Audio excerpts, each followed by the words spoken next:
Ladies and gentlemen, boys and girls, welcome to Emergency Management Associates. I'm waiting right now for YouTube to catch up with this program before I continue here any further. Right now, we don't even have confirmation that we're on the air yet, and now it just came. Welcome everyone to Emergency Management Associates. My name is Ron Tyler.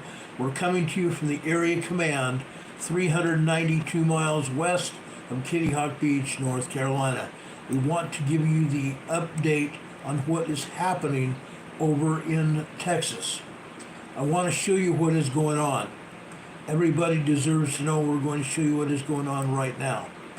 Folks, Hurricane Beryl hit the coast of Texas around Matamoros, Texas, about 3 a.m. this morning. At that time, Hurricane Beryl was a hurricane, a Category 1 hurricane. It left the Honduras Yucatan Peninsula. It went right between Yucatan and northwestern Cuba, and it still hit the Yucatan Peninsula and northeastern Cuba. As it went through that strait of waters there into the Gulf of Mexico, it became a tropical storm. After that, it gained strength going up north into the Gulf of Mexico, into the warmer waters of the Gulf of Mexico. What happened? This storm gained strength overnight, literally, and became a Category 1 hurricane before it hit Matamoros, Texas early this morning. I want to show you what is going on right now. This is the current situation with Tropical Storm Beryl. It has now gained or lessened in strength. You can see over here where it hit over here between Matamoros and Galveston. Actually, between Corpus Christi and Galveston, Texas, and Matamoros, Texas. It hit just south of Houston right here. Okay? This is where it hit. It gained strength right here in the late hours of the night into the early morning hours of Monday.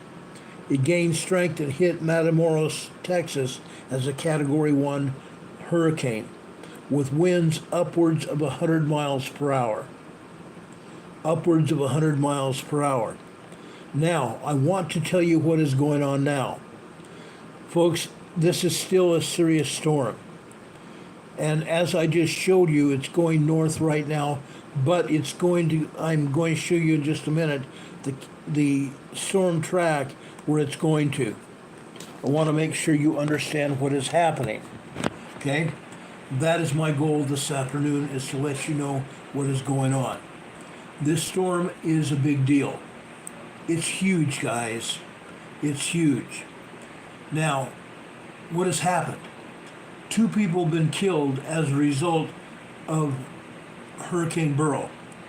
Over in Houston, 2 trees toppled over in those high winds. One tree hit a home with an 83-year-old woman in it and killed her. Another tree toppled over in another yard and hit and went through the rafters of the attic through into the living room where the 53-year-old man was seated, I believe, watching TV. He was sitting there and he was struck by that tree and killed. His family was also in the house and they did not sustain any injuries. He has a young child and 2 other children and his wife that he left here on this earth. Folks, this is a bad storm. It still is a bad storm. I don't care what anybody would say, this is still a bad storm. The highest wind gusts recorded today with Hurricane Beryl as it moved inland in Texas measured 97 miles per hour in Brazoria County, northwest of Houston. An 89-mile-per-hour gust was reported at Houston University. The storm prompted closures or restrictions in vessel traffic at multiple ports and cities from Houston to Corpus Christi, including Galveston, Freeport, and Texas City. Across eastern Texas, heavy rain and ensuing flooding triggered water rescues as people became trapped in their homes and vehicles. One person said that he was looking out his front door and saw a fish jumping out of the water as the water was going down his street. Hurricane Beryl's strength caught people off guard. Hal Needham, who is an extreme weather scientist in Houston, widely known to other locals in Galveston as Hurricane Hal, was up just after 4 a.m. this morning, and he was monitoring the storm with live stream updates. He said, "We've had some pretty big squalls today with widespread power outages. I think the storm was a lot stronger than people expected." Needham said he was also concerned about the continuing power outages and that would leave residents vulnerable to high 80s heat and high humidity. This is the hottest time of the year. If people still don't have power, there could really be some issues with heat exhaustion and with heat-related illnesses, especially for elderly people with health conditions. Although people from the area are hurricane savvy, this storm hit earlier than most, catching most people off guard. Only 3% of major hurricanes usually happen in June or July. Typically, Texas does not get a lot of July or June hurricane landfalls. I think people were really surprised about how hard and how quickly this hurricane hit. Folks, it's still going. It's not a hurricane, but it is a tropical storm. Tropical storm with winds in excess of 69 miles per hour. 69 miles per hour. Hurricane Heather's in the chat saying it came in sideways. It really did. The wind strength at just over 100 miles per hour was blowing the wind just like this. It was straight line winds. Okay? Martin Delos says that was at least a Cat 2, not a Cat 1, they said. Yes, it was. But I'm just telling you what the National Weather Service is telling me. I've been in constant contact with the Weather Service. I've been in constant contact with the weather forecasters in Texas. We have been working with the Emergency Operations Center at Disaster City, just outside Texas A&M University in Texas. I've done disaster drills at Disaster City as well. I'm very familiar with those people, and they asked me to help them out, and that's what I've been doing remotely. Now, what is Beryl's path? Hurricane Beryl was 45 miles northwest of Houston, according to the National Hurricane Center this morning at noon. The storm was still hurtling north-northeast at 13 miles per hour with sustained winds in excess of 65. That is down from 80 miles per hour when it made landfall. Beryl is projected to downgrade into a tropical depression as it continues heading north across the Mississippi Valley and then into the Ohio Valley, where it is expected to dissipate sometime tomorrow and or Wednesday. Okay? Jacob Jonathan, who is 21, and I told you this about this story a minute ago. Jacob Jonathan woke this morning to harsh winds banging on the window of his Galveston home, which he said he found a little stressful. He said his street was flooded with nearly a foot of water. At one point, he looked out his window to see a fish jump out of it. Debris littered the neighborhood and one fence was knocked down by the wind. By noon today, Jonathan was still out of power and said some friends in Galveston were also without water. We're mainly concerned about our food going bad in the fridge. There are over 2 million people with power outages right now. Over 2 million people without power. Jonathan, who works at a automotive business, an automotive repair shop, that delayed its opening because of the hurricane striking today, said they hope to open up their shop by afternoon as the storm conditions improve. He said, "Our house is lifted off its foundation. The wind lifted their house off the foundation. The only nuisance he and other neighbors have is their animals inside their home can't go outside because of the high water. They can't walk in the winds and the water. Albert says he's in Houston and no power yet. Albert, we're glad you're safe though. Thank you for checking in with us. We appreciate you. Latoya Taylor, who's from Lenore, North Carolina, said, hi everyone, a neighbor of Ron's from Lenore. Lenore is just northwest from me, about 20-25 miles. Latoya is not far from me. Thank you for checking in, Latoya. We appreciate that. My buddy Don Patoka, who's one of my mods, also is here. I want to thank him and Hurricane Heather for being here. Thank you so much. We appreciate that a lot. We appreciate all of our mods being here to help us stay on the air today. It's unreal, guys. This hurricane, as I've said before, with all hurricanes, are crazy. It's insane. It literally is insane. I've been working, like I said, with the National Weather Service and the different emergency operations centers around southern Texas, and they report the same thing. It's insane. It's insane. The people reporting power outages, they're asking for people to come in and help them, and what is the Weather Service and the Emergency Operations Center telling them? Sorry, if you decided to stay and shelter inside your homes, you have to wait until we get people available. Everybody was asked to evacuate. Everybody in those areas was asked to evacuate yesterday morning. Those people that did not do that are waiting for help, and they can't get that help until rescue crews can be freed up. What are rescue crews doing? Okay, I get a lot of people asking me that now.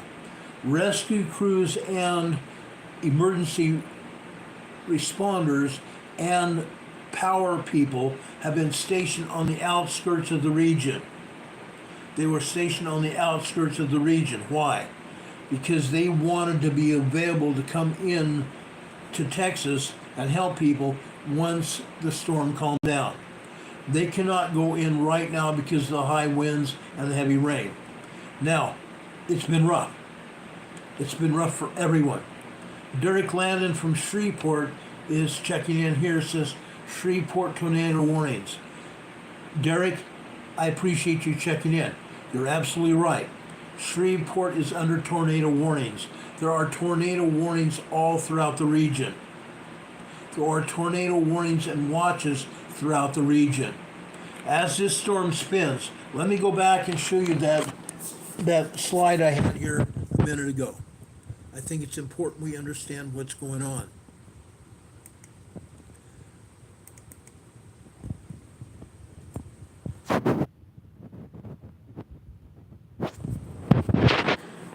Let me show you.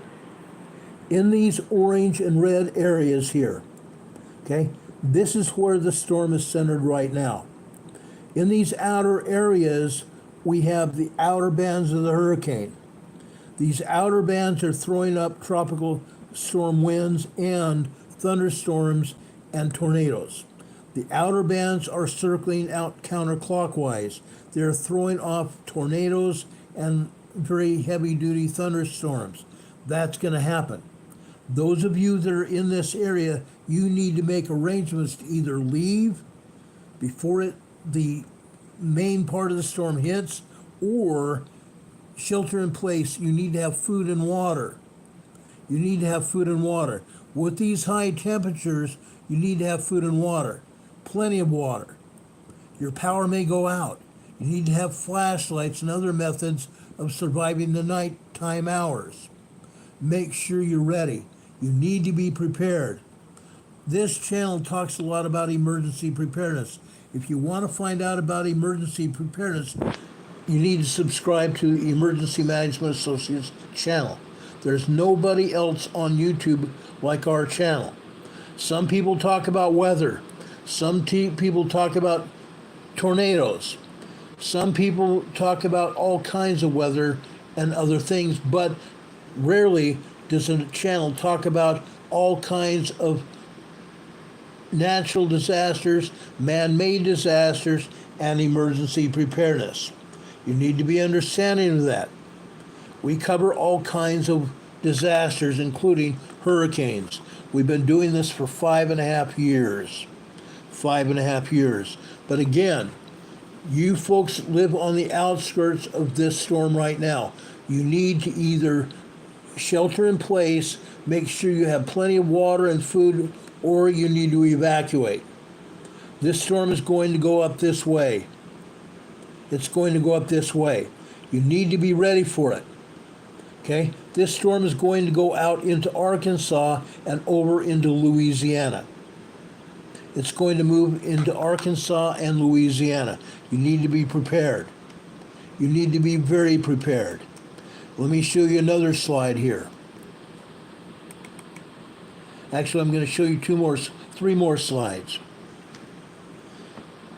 This slide shows you the counties that are now without power.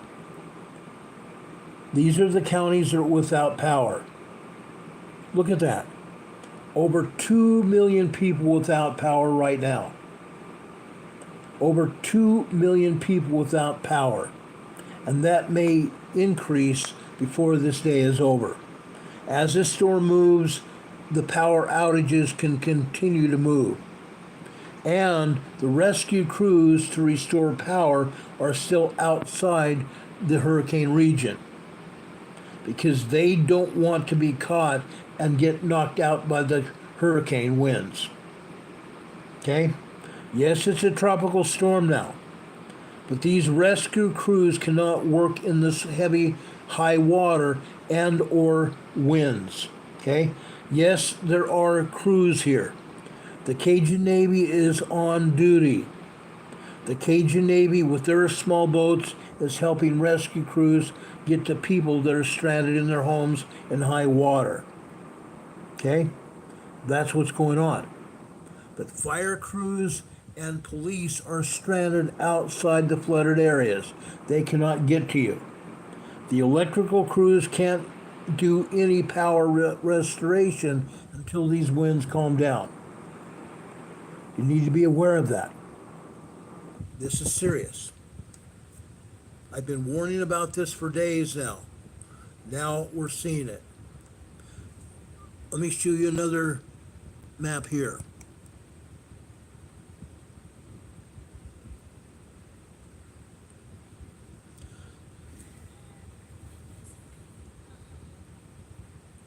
Okay, this is a storm track right now. Okay, this is where the hurricane came ashore right here. Matamoros, Texas, right between Corpus Christi and Galveston. That storm is going to continue moving north and northeast. It's going to be up here by 1 p.m. Central Time. 1 p.m. Central Time happened just about 2 hours ago. 2.5 hours ago. It's reached Little Rock, Arkansas. As this continues northeast through the Mississippi Valley, it's going to continue north into the Ohio Valley. And tomorrow we'll cover more of that. Tomorrow we're covering more of that. This is Tuesday, 1 p.m. Tuesday, 1 p.m. tomorrow, Little Rock, Arkansas. Okay? Just so you know. And as the storm continues, we will update this storm. We want to be on top of it for you. But if you guys are outside this storm region right now, you need to either evacuate or make sure you can shelter in place with adequate food and water. And make sure you protect your homes. You need to board up your homes and your businesses. This storm is very, very, very strong. Tomorrow by 1 p.m. it should be 30 miles per hour. But right now here in Shreveport, Louisiana, it's 40 miles per hour at Tuesday, 1 a.m. in the morning. Okay? But it's going to continue going. It's not going to stop. 40 mile per hour winds are still strong. 30 mile per hour winds are strong. You need to be knowing what is happening. Right down here, 1 p.m. today, 65 miles per hour. 65 miles per hour. That's a big deal. Okay? That's a big deal. Jasmine, I don't understand what you said. Jasmine Love is in the chat saying, so a couple days it was something else, now today is. Yes, a couple days ago it was down in the Gulf of Mexico. Now it's already struck land. This is bad. Sleeping Volcanoes here in the chat. She's also one of my moderators. She says, my heart goes out to all of you. All of you who have been touched by this storm. My heart goes out to everybody. My own heart and emotions goes out to everybody. Those of you who've lost loved ones there that we talked about today, where 2 people were killed in their homes when trees fell over in their homes. Now, that is in and of itself a bad deal. Okay? It's too bad it happened. We know when hurricanes strike, this happens. Trees fall down. Power lines fall down. Yes, there are power lines in the ground. Those power lines, fortunately, have been de-energized by the power companies that saw a decrease in electricity use, and they knew those power lines were down, so they were de-energized. Right now, they're not a danger, but as more power lines go down, they can be a danger. You need to be aware of that. One more thing, I want to show you this.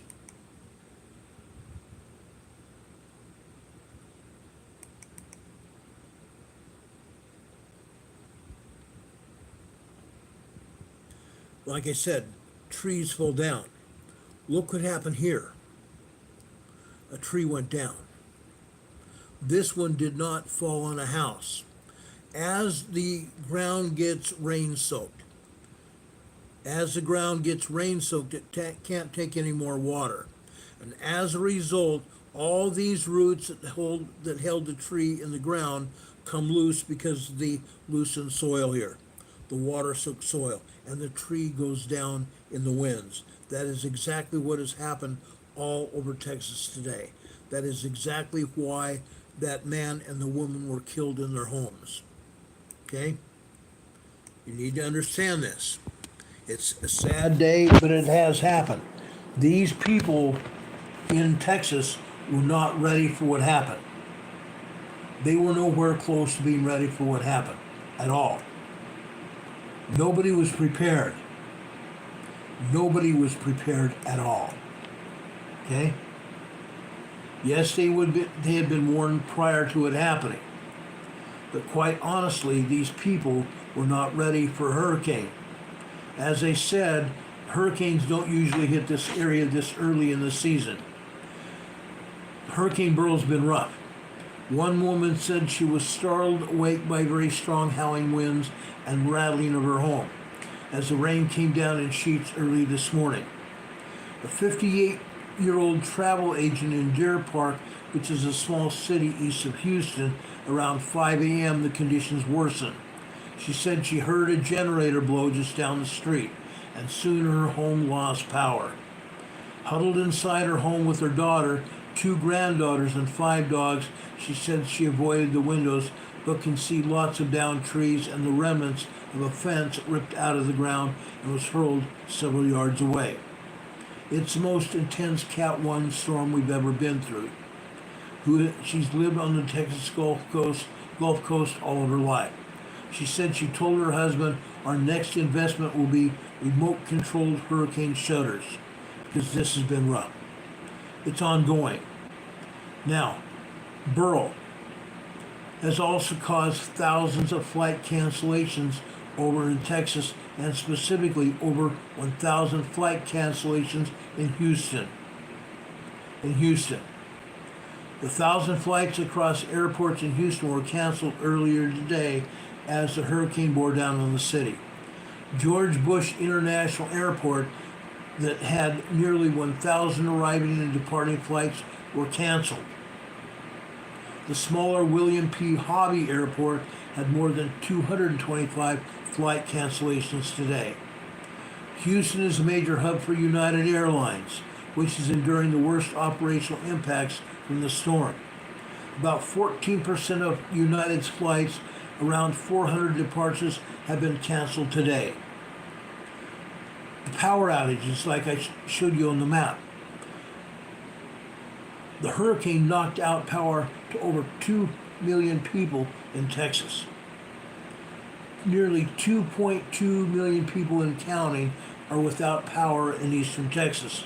This is according to CenterPoint Energy, the power company. It's unclear how many of these people were in Houston. CenterPoint Energy said their service was disrupted by 5,571 active outages. 5,571 power outages. That's huge. I showed you the power map, the outage map. That's nothing compared to some outages that I've seen in the past. Now, Beryl has brought flooding and prompted water rescues, like I said. The fire departments that have had boats have put their boats out into the water to rescue people from their homes. The Cajun Navy has also deployed people to help with water rescues and help people get to safety, as well as animals. Across eastern Texas, officials in multiple counties said first responders were actively rescuing people trapped in their cars and their homes amid Hurricane Beryl's deluge. It's still throwing water all over the place. Over in Matamoros, Texas, 10 inches of water when that hurricane first hit. 10 inches of water. In Houston, they expect 2 to 4 inches per hour. 2 to 4 inches of water per hour. That's huge. Now, Chief Gonzalez from the Harris County Sheriff's Office asked drivers to please stay off the roadways as heavy rain drenched Houston. Harris County Sheriff asked people to stay home, stay off roadways. The police department in Roseburg, Texas, just southwest of Houston, said it was conducting water rescues and warned residents about falling trees and ongoing flooding. NBC had a news crew in Houston where the one man, the 53-year-old man that was killed by the falling tree in his home. NBC news crews who were in that area were told to stand back because there was a 100-foot tree between them and the house where the man was killed. That tree was going like this. It was leaning that far over. I saw it. Okay? People are also stranded still in Jamaica. People on honeymoons were stranded in Jamaica after Hurricane Beryl went through Jamaica. We said it was a nightmare. It really was. Again in Texas, street flooding, downed trees, power outages, and water rescues. All of that is happening now in Houston and Rosenberg. A downed tree even fell on one of the high water rescue vehicles coming back from the rescue. In Fort Bend County, southwest of Houston, officials asked residents to stay home until the storm passes. The statement from the county said trees and debris are all over the roads. Several roads flooded and most signals are out. Sheriff's deputies are responding to stranded, flooded motorists. Okay? It is hurricane season.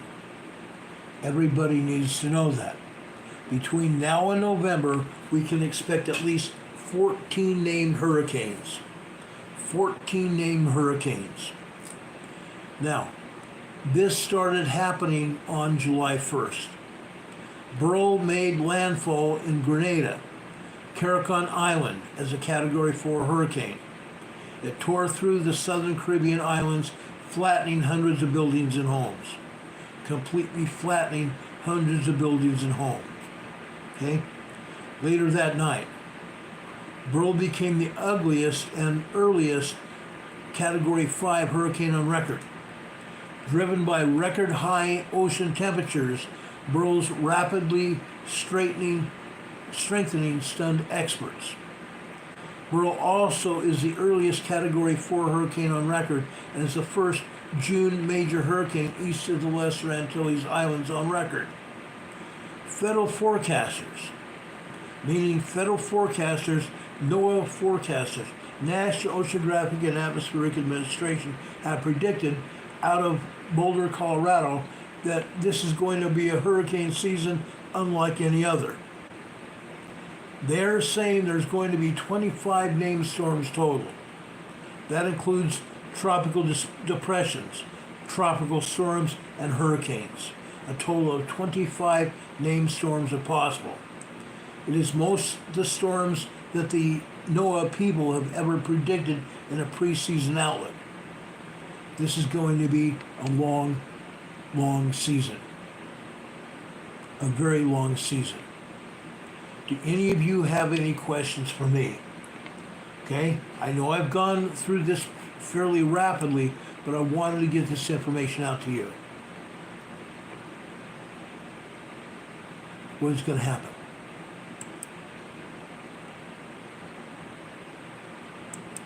Do you guys have any questions for me?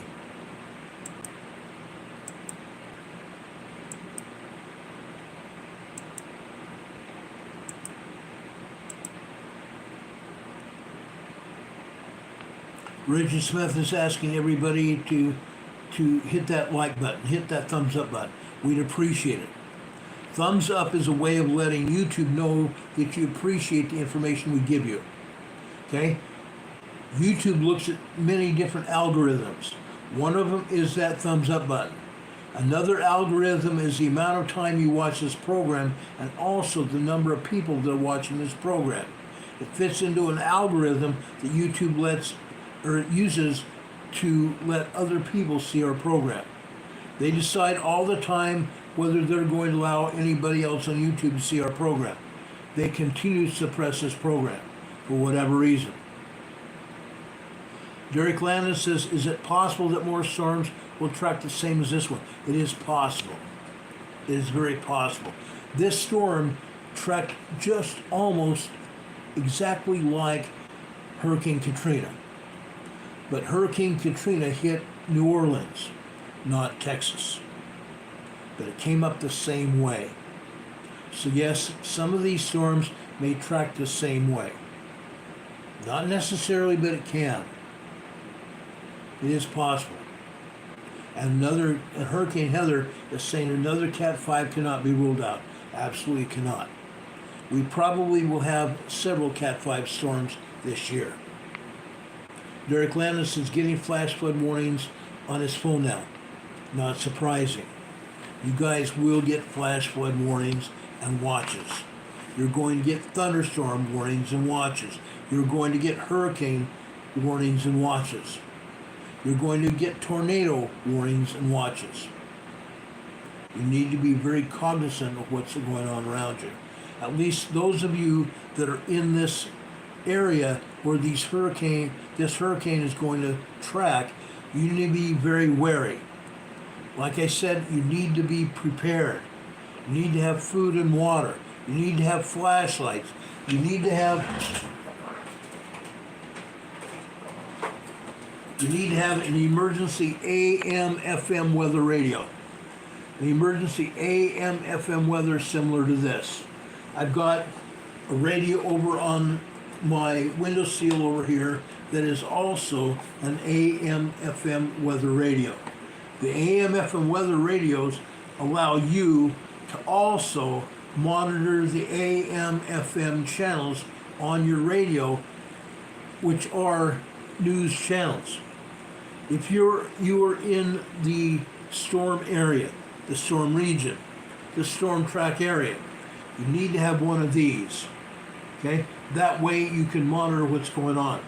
If you don't have a weather frequency programmed in your radio, these radios can also be beneficial possibly if you can find a news talk station. If you can turn your radio and or your television to a news talk station, you'll be able to get the latest weather forecasts and the storm information. The good thing about the weather radio, weather forecasters and local authorities in your area can take over that frequency, that radio frequency, and can give you up-to-the-minute information on how to save your lives. Okay? They can give you up-to-the-minute weather information on how to save your lives. That's a good thing about these AM, FM weather radios. Okay? If you have a television, you may not have power. I recommend having these radios here because we can have these AM, FM weather radios on batteries. That way they are not subject to the power outages. The only thing subject to the power outages would be the radio and or the television stations. If you have electricity, your television station should be tuned to a television network. That broadcasts news. Okay? If you're not tuned to a local television network that broadcasts news, your television won't likely be of any help at all. If you're tuned to HGTV or any other television station, it's not going to broadcast the emergency news. You need to have a local television news station with your television. And actually the same thing if you're got an AM, FM radio. Tune your radio to a news talk station. That way they will give you the latest information for your area. My friend Laura Marie from Oregon is here. Thank you for being here, Laura. I appreciate you. Does anybody have any other questions for me? Laura mentioned a heat wave in Oregon. There's a heat wave all over the nation. There's a heat wave over in northwestern Texas. There's a heat wave going on in California, Arizona, and Nevada. Today, there was a record heat recorded in Vegas. 120 degrees in Vegas. 120 degrees in Las Vegas, Nevada.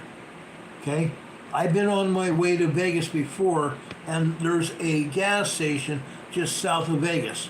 I pulled in there to get gas before I reached Vegas one time, and it was 123 degrees in the shade. Crazy. It's crazy.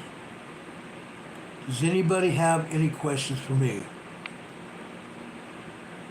Hurricane Heather says 120 in Vegas is not unusual, except the National Weather Service in Vegas is calling it a record. Crazy. Crazy. Richard Smith says 162.550 is the weather radio frequency in Nova Scotia, Canada. You can use these weather radios in Canada. You can use these weather radios in Canada. They're very good. They're awesome, in fact. Okay?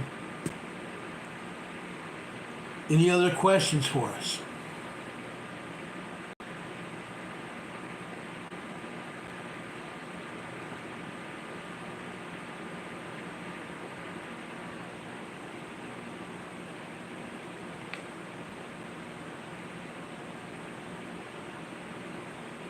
Okay, I need to get back with the Houston EOC.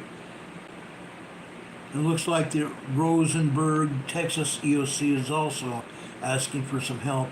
So I'm going to get off the air right now and get back to them and help them out with their emergencies they're having there in Texas.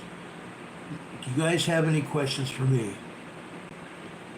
I will try to be back on the air a little bit later, giving you more information about what's happening with the storm and earthquakes as well. By the way, we told you about an earthquake off the coast of Vancouver Island the other day. Guess what? They showed it to be a 7.5 earthquake off the coast of Canada.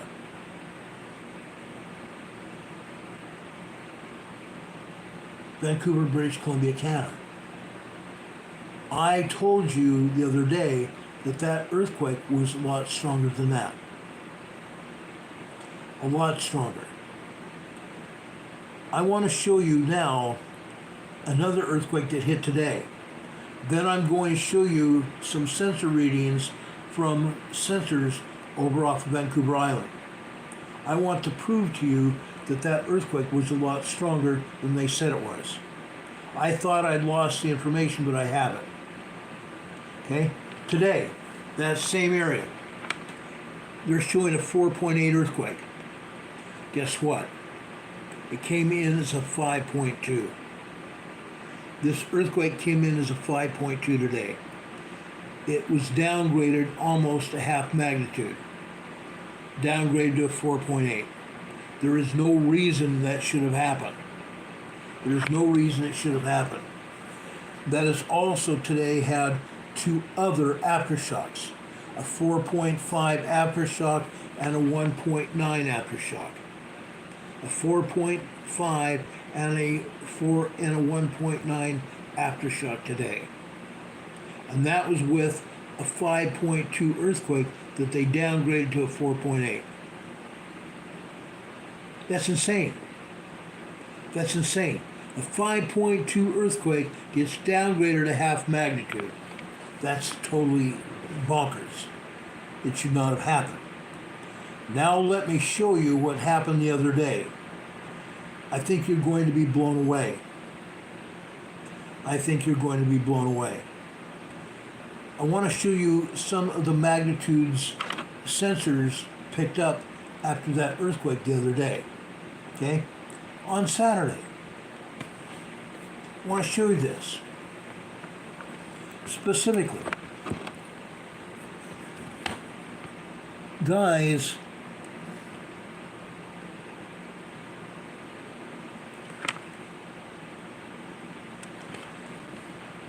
the second one right here, a 9.98.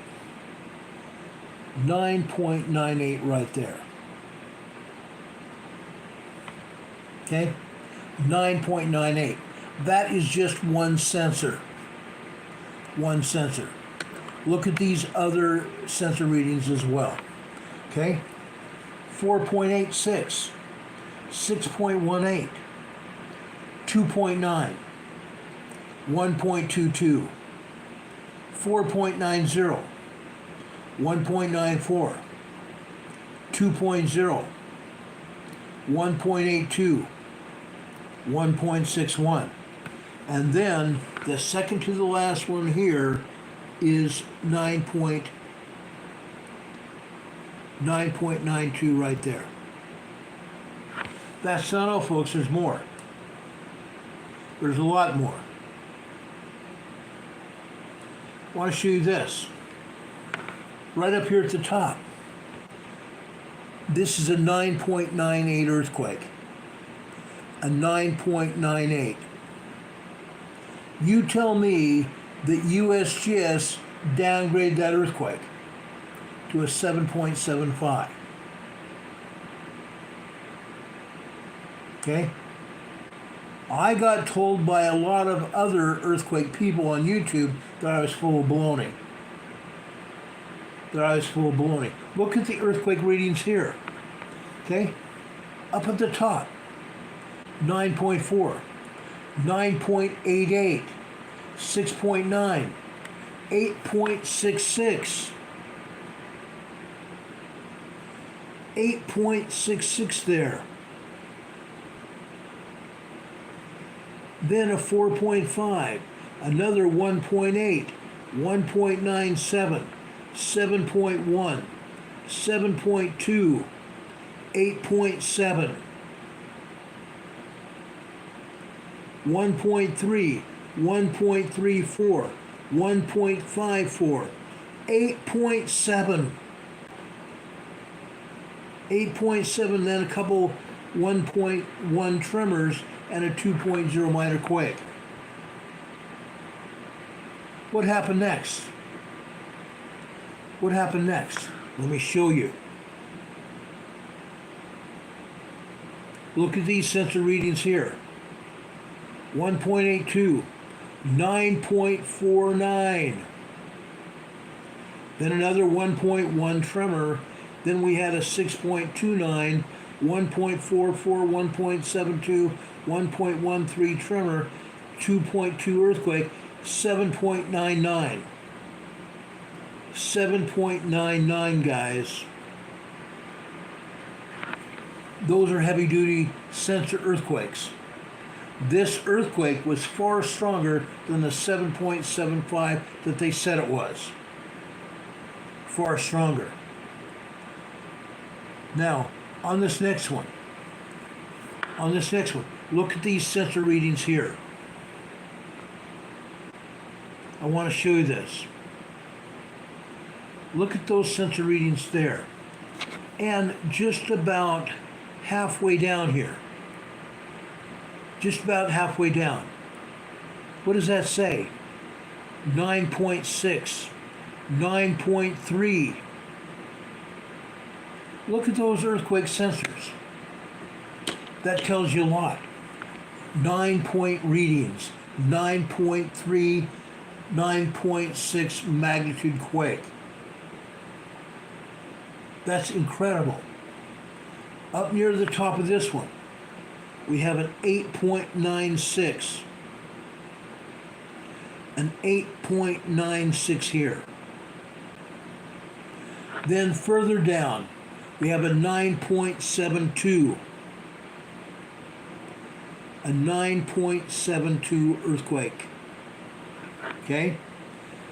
Further down from that, we have a 9.05, an 8.3, an 8.8, a 7.66. Then we have 4 tremors, and then down at the bottom, we have another 9.6 earthquake.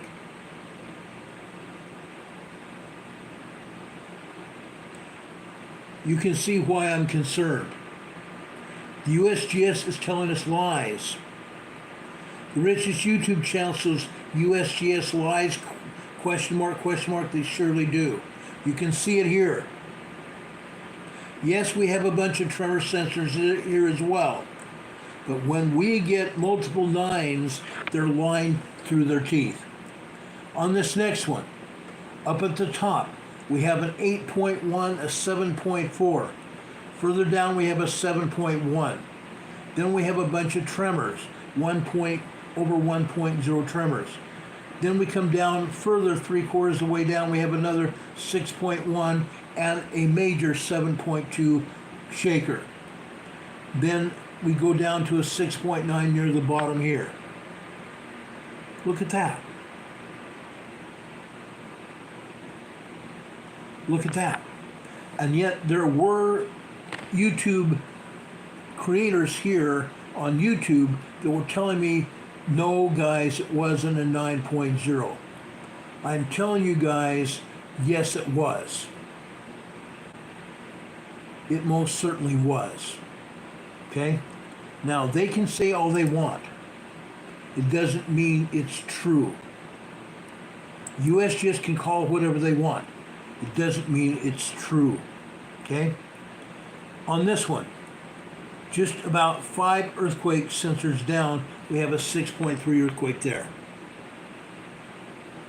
A 6.3 earthquake right there. Okay? Further down, we have a bunch of tremors here.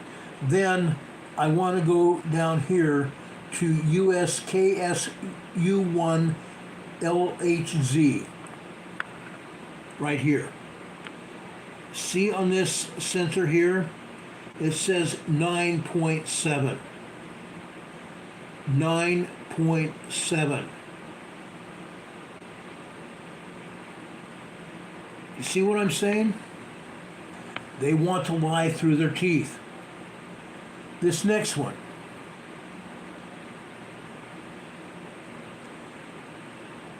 About 3/4 of the way down, we have 2 sensors that are reporting 9.65 and a 9.35 earthquake. See that 9.65 right there? And a 9.3 earthquake being recorded here? McSilver Wolf is asking, Ron, what's the purpose of this, my friend? Saturday, USGS said it was only a 5.7 earthquake. I took all of the earthquake sensors information. I took all the information together, including all of the 1.3s, 1.1, etc. I came up with at least a 7.5 earthquake. But what I'm showing you is we had sensors off the coast of Victoria, British Columbia, Canada, Vancouver Island. We had earthquake sensors that said there were 9.0 earthquakes hitting. The sensors pointed out there were many 9.0 earthquakes hitting. 9.6, 9.3 right here on this particular seismograph, this report. Okay, right there. Let me show you some more. On this one, you're going to see near the top an 8.9. Further down, you're going to see a 9.7. Further down, you're going to see a 9.0. Right below that, we're going to have an 8.3 and 8.8, and right below that, a 7.6. Right there.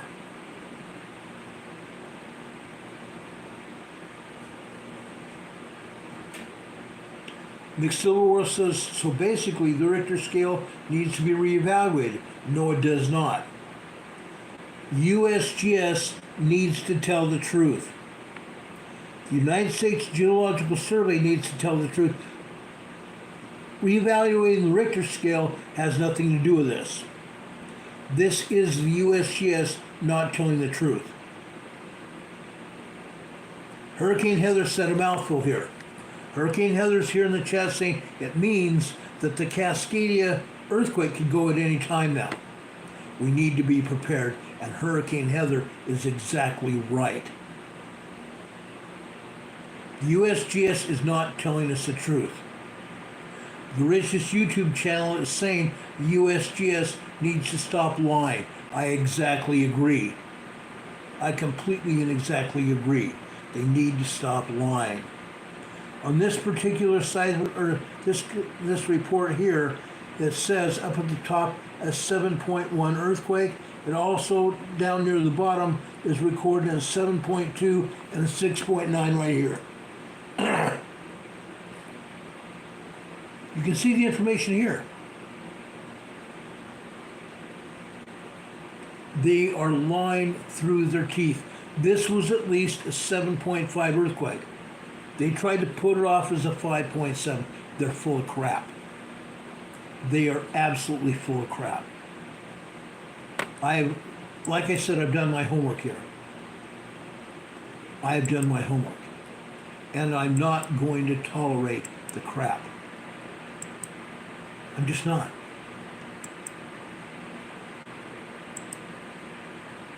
I had other YouTube channels saying that, Ron, you're lying. You don't know what you're talking about. That's why right now I'm showing you exactly what happened. Okay? On this particular report, it says up at the top we have a 6.374. 6.3. Down towards the bottom, we have another sensor that is showing a 9.7.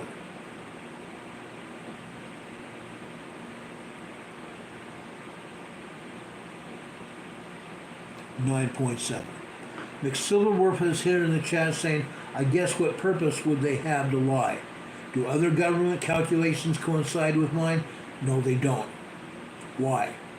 Because the other governments, including the European agency, the EMSC, they are all reporting the same thing. Why? Why are they lying to us? I'll simply tell you this, and it's proven. The politicians in our governments are telling the agencies, don't report the truth. Don't let anybody know what's going on. Why? Because if people find out what's happening, what's actually being put out, they're going to move away from the area. They're not going to want to be anywhere near the major earthquake that's going to happen. That's why. Let me give you a for instance. Say we have Ocean Shores, Washington, or Vancouver, Washington. If the agencies were reporting the truth, people would get scared to move out of the area. If people moved out of the area, what businesses would be left to support those people? None. If the people are not supporting the businesses because the people leave, the businesses would also leave. If there's nobody there to pay taxes, including citizens and or businesses, guess what? The cities and the counties would dry up because they would have no more money. If the cities and counties dry up, who would pay the power bills? Who would keep the traffic lights on? Who would keep the streets and the highways paved? Who would pay the politicians? Nobody. The politicians would be out of work as well. That's what's going on. The politicians are telling the agencies not to tell the truth because they want to stay employed. They want to stay employed. Okay? That is what is happening. Don Patoga is one of my mods here in this chat. The world is on political steroids, that is why. Absolutely. The politicians are controlling everything going on around us. I could go on and on about these earthquake reports. I thought I lost these. It turns out I kept them. And I kept them for a reason, to show all of you. It doesn't matter what another channel has said. The truth is the truth. The truth is the truth, and I'm showing it today. I want to make sure there's no question about what's going on. On this next one, it shows an 8.4 at the top. Then we go down, we have a 7.9, we have a 6.66. Still larger than they said it was. Then at the bottom we have another 6.3. The truth is the truth. The truth is the truth. This next one, at the very top. This next one at the very top, we have a 9.89. Then down a couple more, we have a 9.5. Then down towards the bottom, we have another 9.5 as well. This one at the very top you can hardly see, but you can try to see it right there. This is a 9.8 earthquake. The sensor here says it was a 9.8 earthquake. And you can see what all these other sensors are saying. Okay? The next one. At the top we have a 6.4. We go down a little bit, it has a 5.5.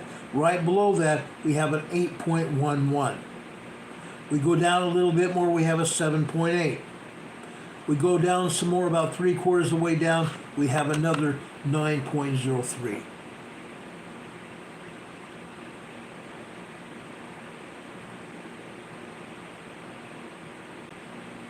Okay? The next one. This is the last one. This one shows up at the top a 7.5. We go down 5 more, it says an 8.8. The second one from the bottom shows a 9.4 earthquake.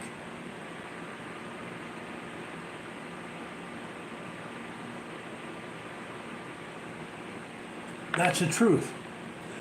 They cannot deny what's recorded here. They cannot deny what is recorded here. McSilverworth says 9.89 would be the largest earthquake recorded ever. No, it's not. If you were looking when I first started showing you these sensor reports, we had a 9.9 sensor.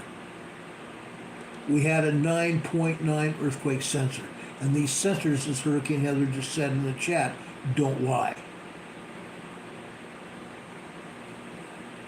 The sensors do not lie. Okay? USGS can lie all they want. They do. They lie all the time. It doesn't make it right, but they lie all the time. Look here. This last one from the bottom says a 9.9.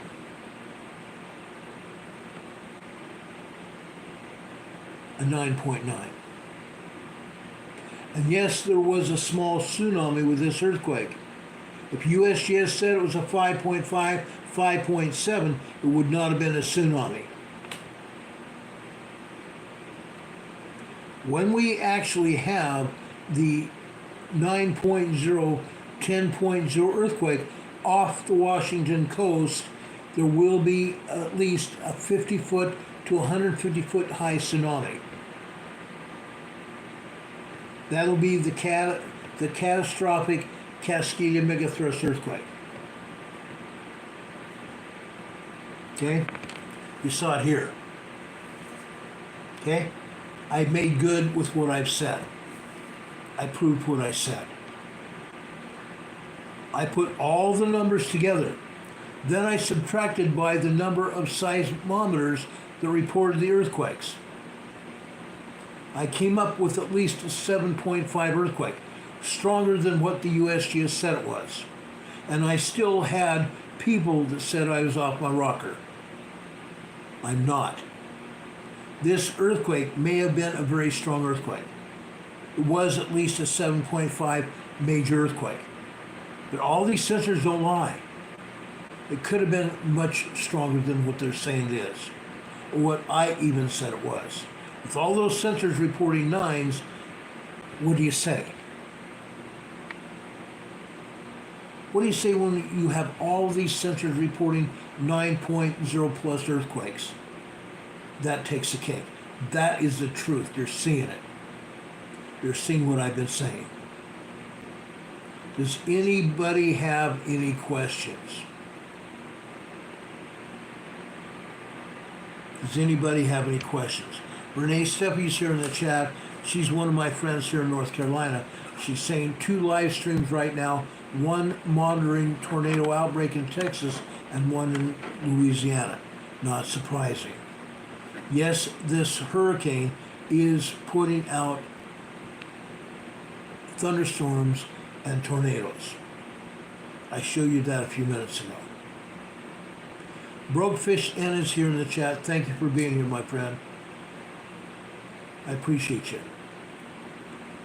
East Coast is getting ready for something as well. I promise you. We're going to talk more about that tomorrow. Captain Apana is asking, will a tsunami hit Southern California? Yes, it will. Let me show you something. Let me pull up I think I have it here. Let me pull up a map here. I want to show you what is going to happen when that Cascadia megathrust earthquake happens. You need to know this. Nobody else is going to show it to you. Nobody. I guarantee nobody will show you this to you. Give me a second here.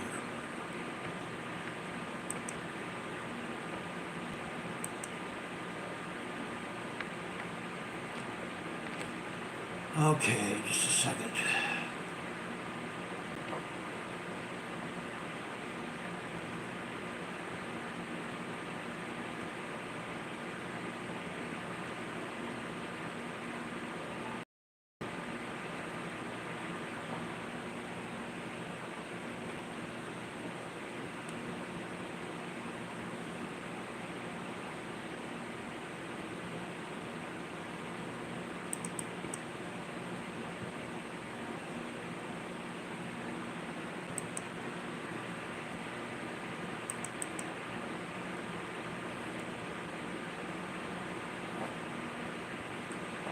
Okay, I'm trying to find this slide I have here that's going to show you exactly what's going to happen.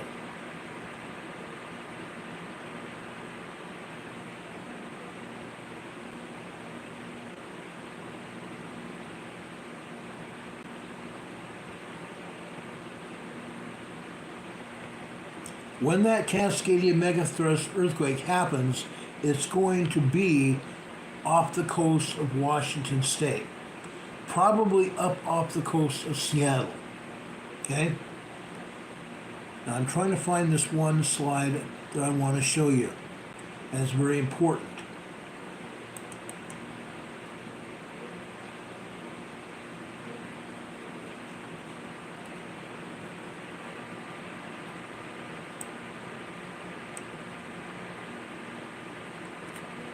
Okay, I'm going to show you this slide here.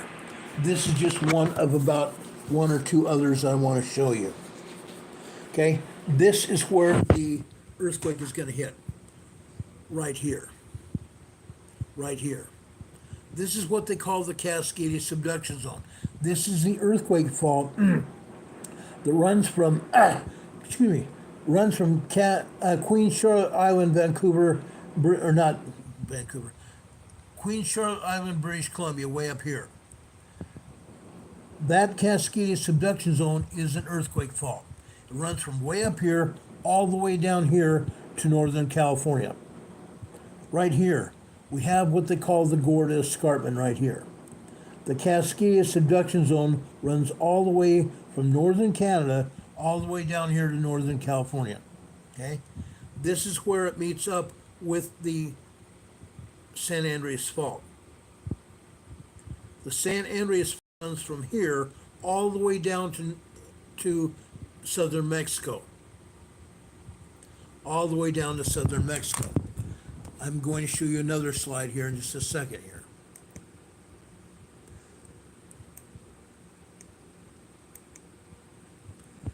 And this is another slide that's important here.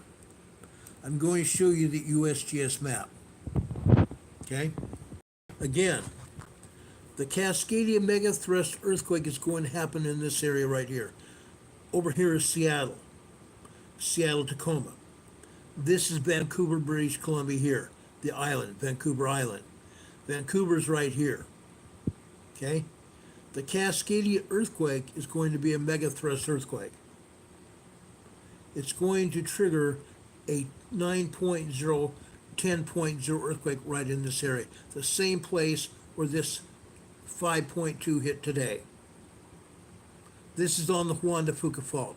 The Juan de Fuca Fault also, it comes from over here just south of Vancouver Island, or not Vancouver, south of Queen Charlotte Island here, and it runs also all the way down to here.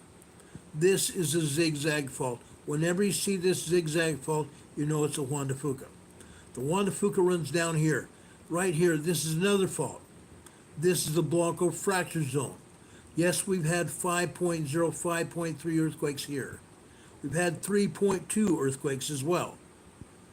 Now, down here, the Blanco fracture zone comes down here. This is the Gorda Ridge. This fault zone is called the Gorda Ridge. This is the Gorda Escarpment right here. I showed it to you on the other map.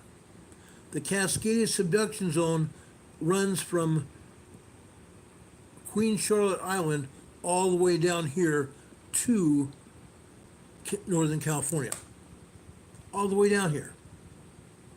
Folks, that seismic energy will be transported by either the Cascadia subduction zone or the Juan de Fuca Fault.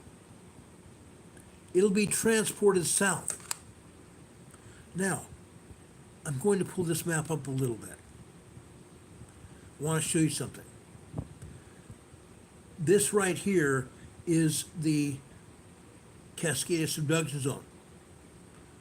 It intersects here at what they call the triple junction. The triple junction with the Gorda Escarpment and the San Andreas Fault right here. The San Andreas Fault then runs from here all the way down here to just east of San Diego and out here into the Imperial Valley of Southern California. It also runs all the way through northern Mexico, all the way down here through the Gulf of California, and all the way down through and across the southern Mexico area, which means the Cascadia subduction zone earthquake, the 9.0, 10.0 earthquake will trigger the San Andreas Fault. How do we know that? Back in 2019, December 23rd, 2019, there was a conference held in San Francisco.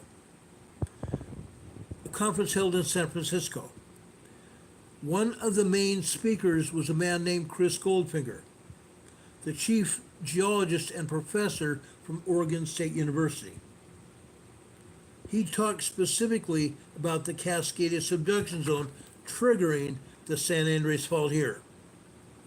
That 9.0, 10.0 earthquake way up here in Washington, or just off the coast of Washington, will trigger the San Andreas fault here.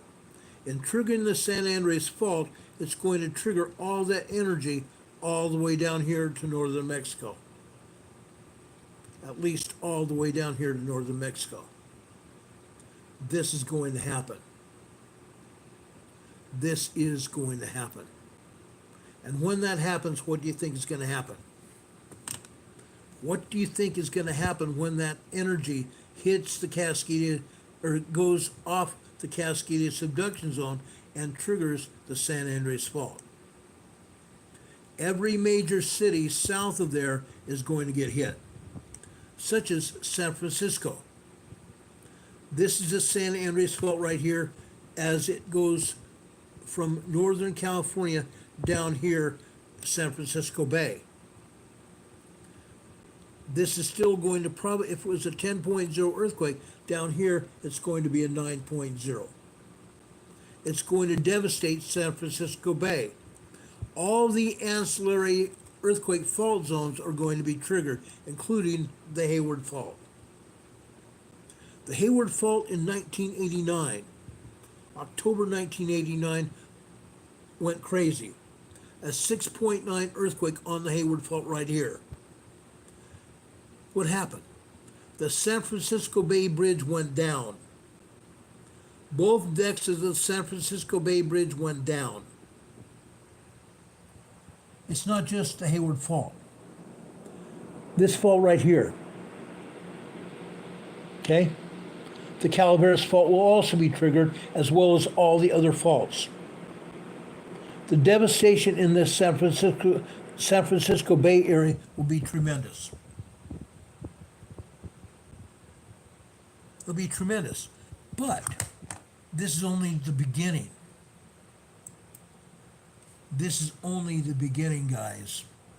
And I'll answer your question, Rich's YouTube channel, in just a second. The San Andreas Fault goes down here. This is Monterey Bay right here. All the cities in this area will be triggered, including San Jose, which is just north of here, south of south of the San Francisco Bay.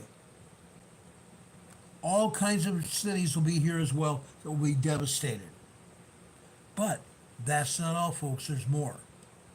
The San Andreas Fault goes all the way down through California here. Every major city up and down the fault will be affected. Every major city anywhere near the fault will be affected, including Santa Barbara here. Santa Barbara here. Ojai. Ojai. Folks, right here. Right here. This is the San Andreas Fault here. This is the Garlock Fault here. The Garlock Fault meets up here with the San Andreas. Okay? The Garlock Fault comes over here to Ridgecrest. To Ridgecrest. What happened here in 2019? July 4th, 2019. July 3rd, there was two 6.9 earthquakes here in Ridgecrest. July 4th, there was a 7.1 earthquake here. Will this 9.0 energy hit the Garlock Fault and be transmitted up here to Ridgecrest? Possibly. Possibly. It could happen. It could happen. All this energy will continue down the San Andreas Fault. Will continue down here. What do we have here? Here we have the San Andreas Fault here. Now we're in Los Angeles area here. All these faults all over this area will be triggered as well. All these faults will be triggered. You already see earthquakes here. It's going to get much worse. Again, USGS is not showing you all the earthquakes here in Los Angeles. I can show them to you. I have access to the seismograms. There are probably 300 or 400 earthquakes here in Los Angeles County and Orange County, right here today and every day. The United States Geological Survey is not telling you the truth. Yes, they are showing some earthquakes here. They are showing earthquakes, but they're not telling the truth. For example, this earthquake here, right there.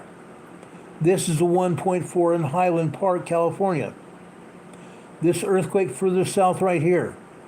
This is a 1.4 in Yorba Linda, California. 1.4 tremor. Folks, this is a 1.3 in Home Gardens. Folks, this is nothing. These are nothing. I can show you 2.0. I can show you 3.0, 3.5, and also 4.0 modern earthquakes happening here in Los Angeles area and Orange County. They are not showing all the earthquakes. They are not showing all the earthquakes.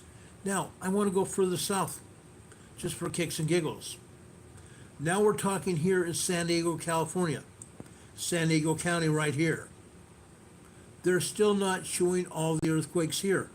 Off the coast here. Off the coast. This is Newport Beach. A 2.7 earthquake off the coast here. Why do we have a 2.7 earthquake here? How's that possible?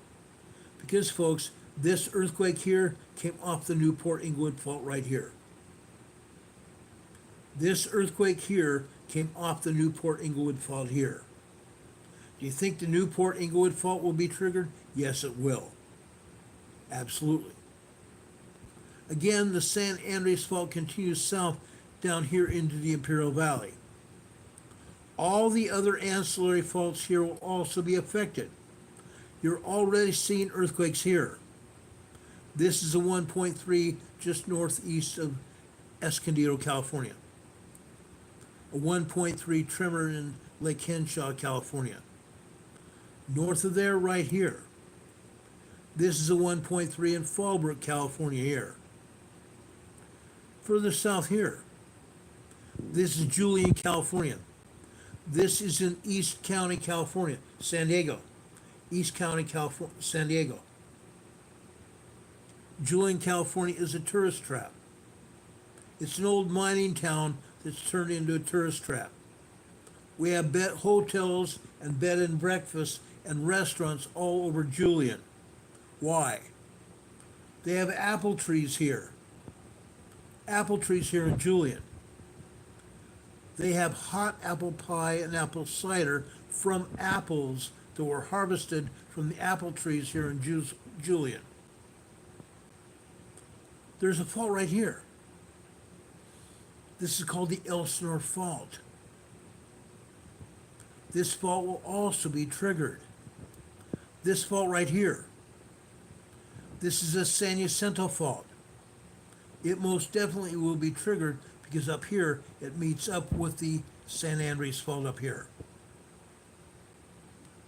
Further south, kicks and giggles, Imperial Valley. This is the San Andreas Fault here.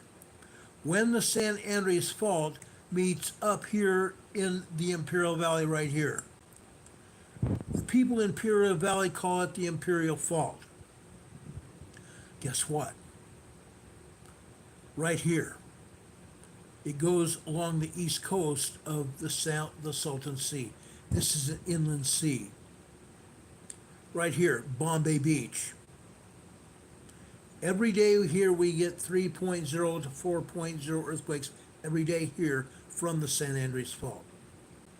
Wouldn't you know, we have 2 tremors here. A 0.9 1.0 tremor and also a 1.2 tremor from Bombay Beach. Again, they are lying through their teeth. These might be earthquakes here today, but they're not showing you all the other earthquakes that are happening here at Bombay Beach.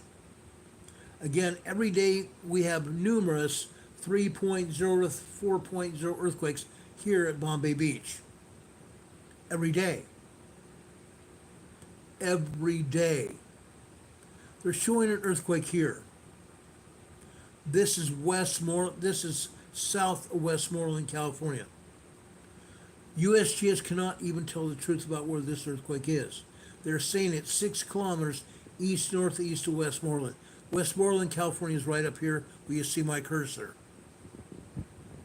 They cannot even tell the truth where this earthquake is. It's a 1.0 earthquake, but it happens to be at another location. Brawley, California. Brawley, California. There's something else you ought to know. Right here. This is El Centro, California, right there.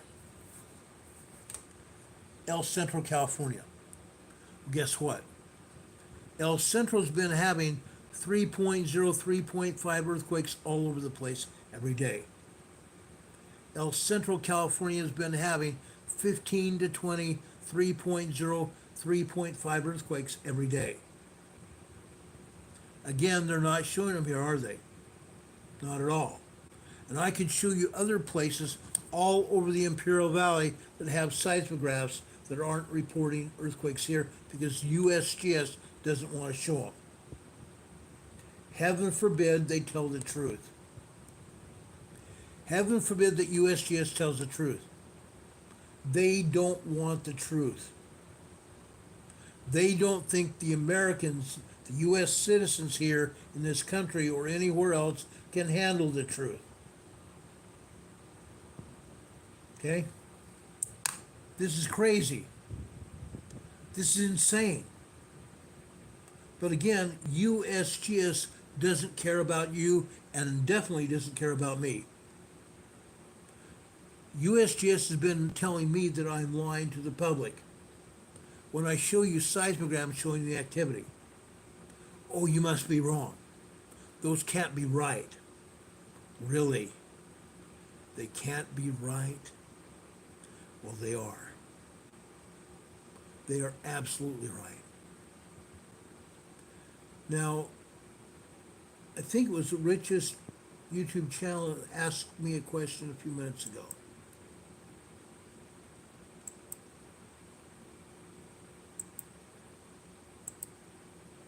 If you have your question still, I would gladly answer it right now.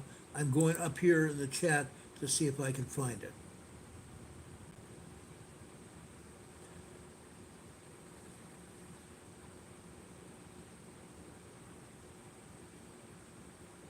Oh, Richard's YouTube channel is asked, how far inland do you think the tsunami will reach Oregon? I don't know. I don't know. Some people are saying 5 miles.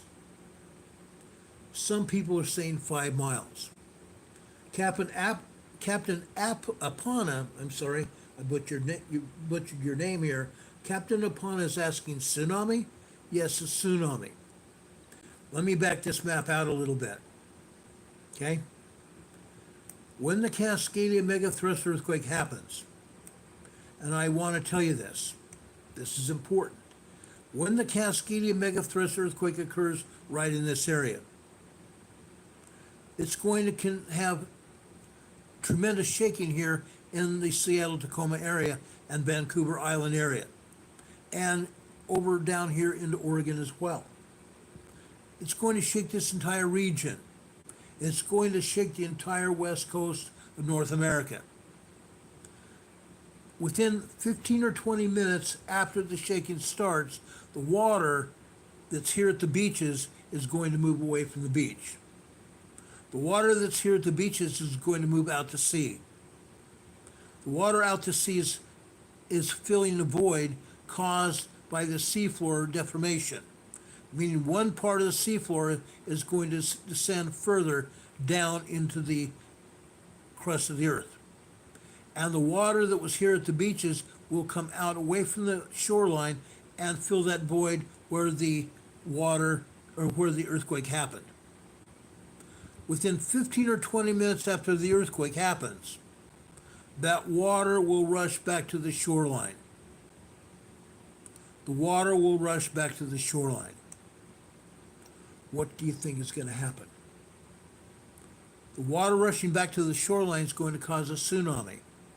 of anywhere from 50 feet high to 100 feet high, 150 foot high.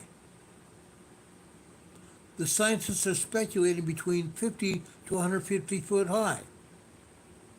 That water is going to come through the Strait of Juan de Fuca here and hit Seattle, Tacoma area and every other city up and down the coastline. It's not just going to be here. That seismic earthquake is going to affect the entire west coast of North America, including Canada.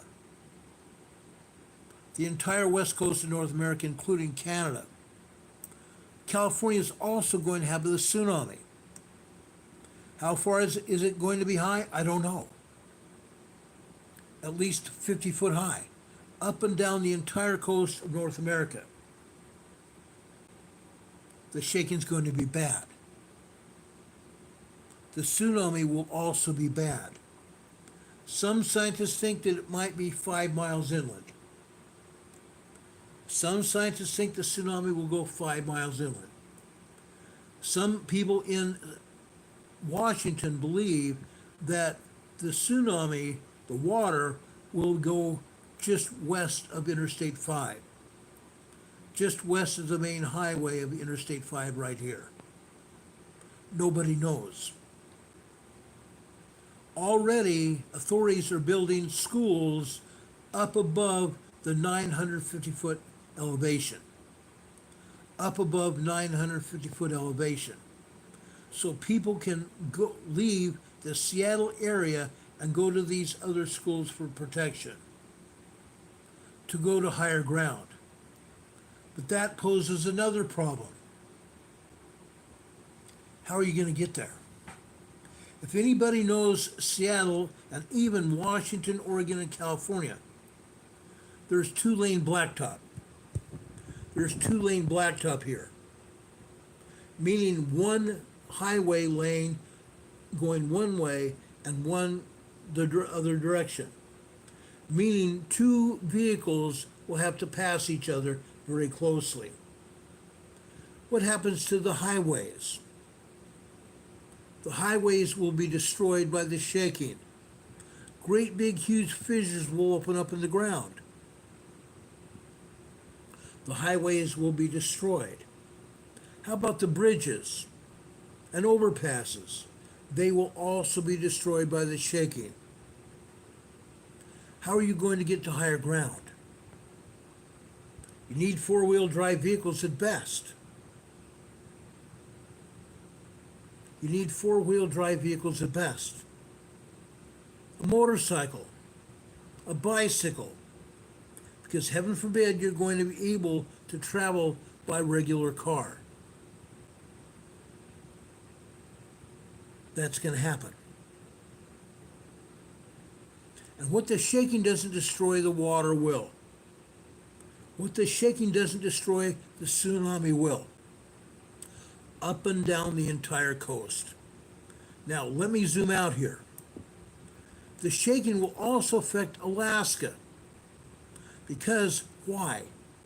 Because the Cascadia subduction zone is linked to this fault here, which is linked to the Aleutian Island fault here, and the other faults up here in Alaska. So Alaska is also going to be affected in some way by the 9.0, 10.0 earthquake. It's going to shake Alaska. And Alaska is also going to have some part of the tsunami. But in January 1700, when the last Cascadia earthquake happened, the tsunami also caused a tsunami on the opposite side of the earth, on the opposite side of the Pacific Basin. This is the Pacific Basin. It caused a major tsunami here in Japan. And the Japanese people recorded the date and the time that that tsunami occurred here. That is why we know for a fact how strong that earthquake was in 1700. That's a fact. It's going to cause another tsunami here in Japan. That tsunami will also affect Alaska, it's going to affect Hawaii, and that tsunami will also affect Indonesia, Australia, the Solomon Islands, Vanuatu, Fiji, and Tonga. It will also affect New Zealand down here.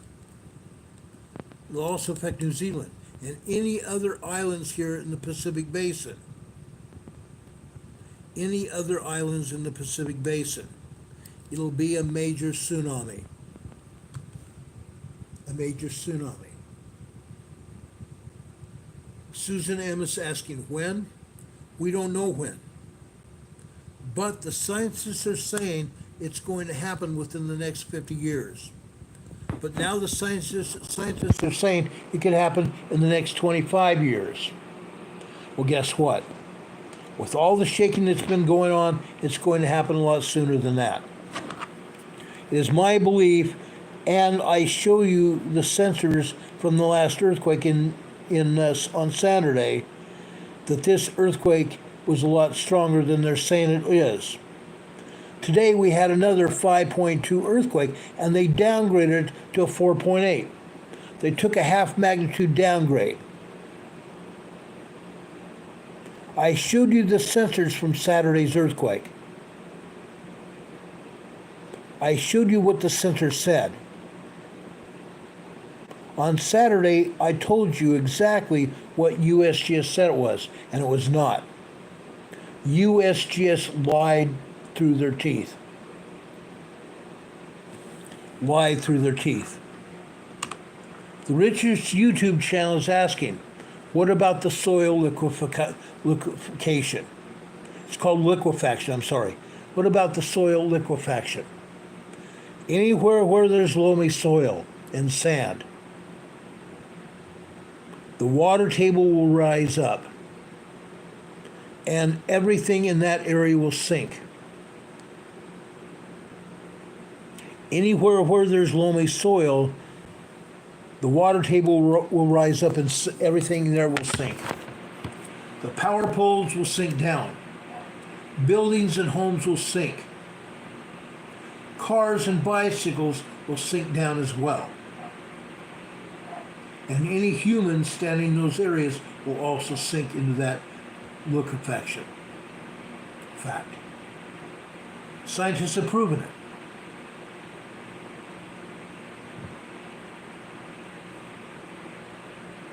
Scientists have proven it. Susan M. says she's grieving the loss of a loved one and attended a burial an hour ago, and I'm so sorry for that, Susan. God bless you. God just wrap his arms around you. I know I've lost loved ones as well. I know the grieving is very deep within you. God bless you. God be with you. Does anybody have any other questions of me? Captain Apana is asking, where's the liquefaction going to be? It's going to be anywhere near the shoreline. Anywhere near the shoreline. And also along the earthquake fault itself. We're talking about the San Andreas Fault. The San Andreas Fault is on the west side of San Francisco Bay. Can you imagine what's going to happen around San Francisco Bay? Can you imagine what's going to happen when the San Andreas Fault gets triggered and the San Andreas Fault goes through the state of California? Anywhere near that San Andreas Fault, it's going to shake. And the water table is going to rise. And you're going to have liquefaction. Anything on that area is going to sink. Alfredo Pitcher is asking the time period. We don't know. We don't know the time period. We don't know the time period. It could happen any time. I think the Cascadia megathrust earthquake might be 2 to 5 years away. I believe that the Pneumatid Fault over in the center of the United States will go before that. I believe the Pneumatid Fault will be triggered a long time before that. probably within the next 2 years. There are so many earthquakes. There are so many earthquakes right now along the pneumatic fault. I'm not giving it more than 2 years before that 7.0, 8.0 earthquake happens there.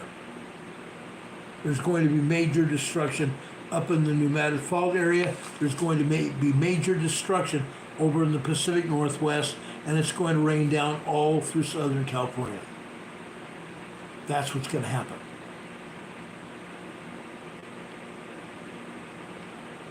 Joseph Figueroa is saying, yes, I believe that. Absolutely. I've been watching it. I've been putting together the evidence of this for years now. For years. I got my degree a long time ago. My degree doesn't mean squat. My degree back in the 70s doesn't mean squat. But my continued education does. I've continued pulling information for years now. But all my information I have now means a lot. I've been studying this. I've been putting all the information together. Enlightened Truth Seekers asking, could this megathrust earthquake set off the volcanoes on the West Coast? Possibly. You can't, these earthquakes, guys, this Cascadia megathrust earthquake is a subduction earthquake, meaning that the plates are going underneath the North American plate. The Juan de Fuca and the Pacific plate are taking a nosedive underneath the North American plate on the West Coast, just like this. You cannot have subduction like this and not have volcanoes. They go hand in hand. You can't have subduction and not have volcanoes, and you cannot have volcanoes without subduction. So yes, it's very possible that the Cascadia earthquake could set off the volcanoes up and down the entire west coast of North America. Already. Back when this earthquake hit in 1700, there was a seagoing man off on a ship off the coast of Washington State. He said he thought he saw either Mount Rainier or Glacier Peak erupting. He said he thought Mount Rainier or Glacier Peak was erupting. I'm going to tell you this. USGS is hiding earthquakes. The Pacific Northwest Seismic Network, run by the University of Washington, is hiding earthquakes at Glacier Peak. They're only showing minor tremors and occasionally a 3.0, and I'm talking occasionally, maybe once a month, showing a 3.0 small earthquake at Glacier Peak. However, every day the Pacific Northwest Seismic Network is showing tremors and earthquakes at Mount Rainier every day. It is my belief that I believe that Mount Rainier may go off very soon. Possibly sooner than Mount St. Helens, although Mount St. Helens is also having a lot of earthquakes and tremors right now. It's very possible. Brokefish is here in the chat says, the data shows there were signs the wave went 5 to 10 miles inland on the south coast of Oregon where he lives. 5 to 10 miles inland. And that's exactly what scientists are saying, at least 5 miles inland on the west side of Interstate 5. Okay? He says he's seen the same study out of Oregon State University. I've seen it too.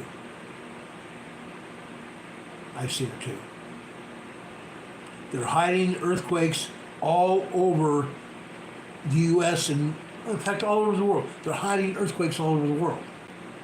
Right now, today, there are probably 500 earthquakes in Europe they're hiding. They're not showing. But they're hiding that number of earthquakes also in Southern California. They're hiding between 500 and 1,000 earthquakes in Southern California today. Fact.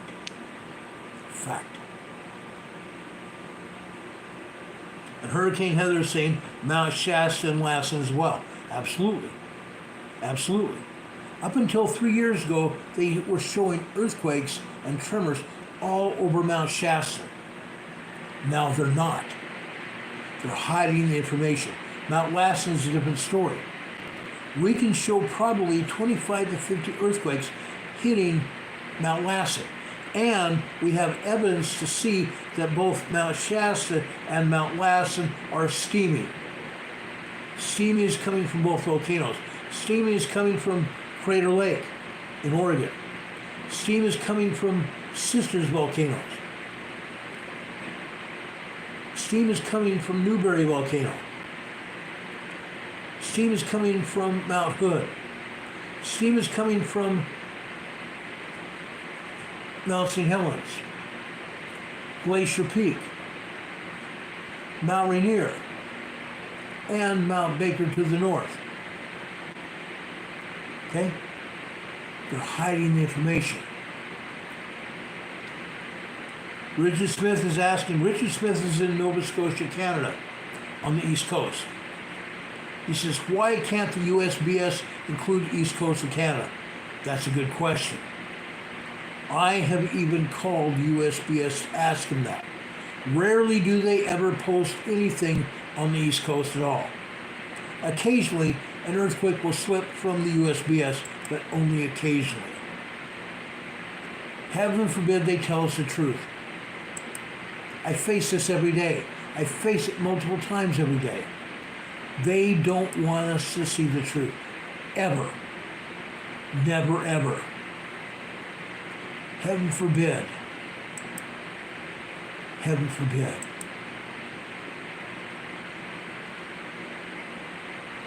Brokefish is talking to Captain Apana in the chat.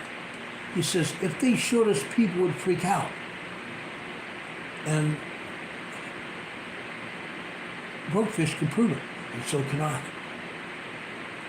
Every week for the past 5 years, I've been showing you proof from the seismographs. The seismographs put out seismograms. And if the agency allows us to see the truth of what's going on, we can see that these volcanoes are getting ready to erupt. And not just that. We can see the earthquakes up and down the entire coastline. But the agencies are hiding the information. They hide it. They even delete earthquakes elsewhere in the world that show up on these seismograms in Washington, Oregon, and California. They hide the data. Heaven forbid they allow us to see a 7.0 down in the Kermadec Islands north of New Zealand. Heaven forbid. They erase the information off the seismograms. And I have proven that over the years as well. They do not want the information to get out.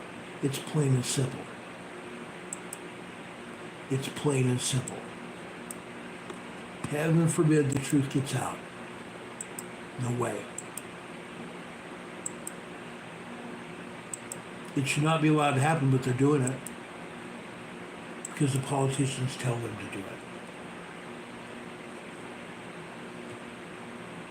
Harry Fodder is asking, wouldn't they be held liable for hiding the information?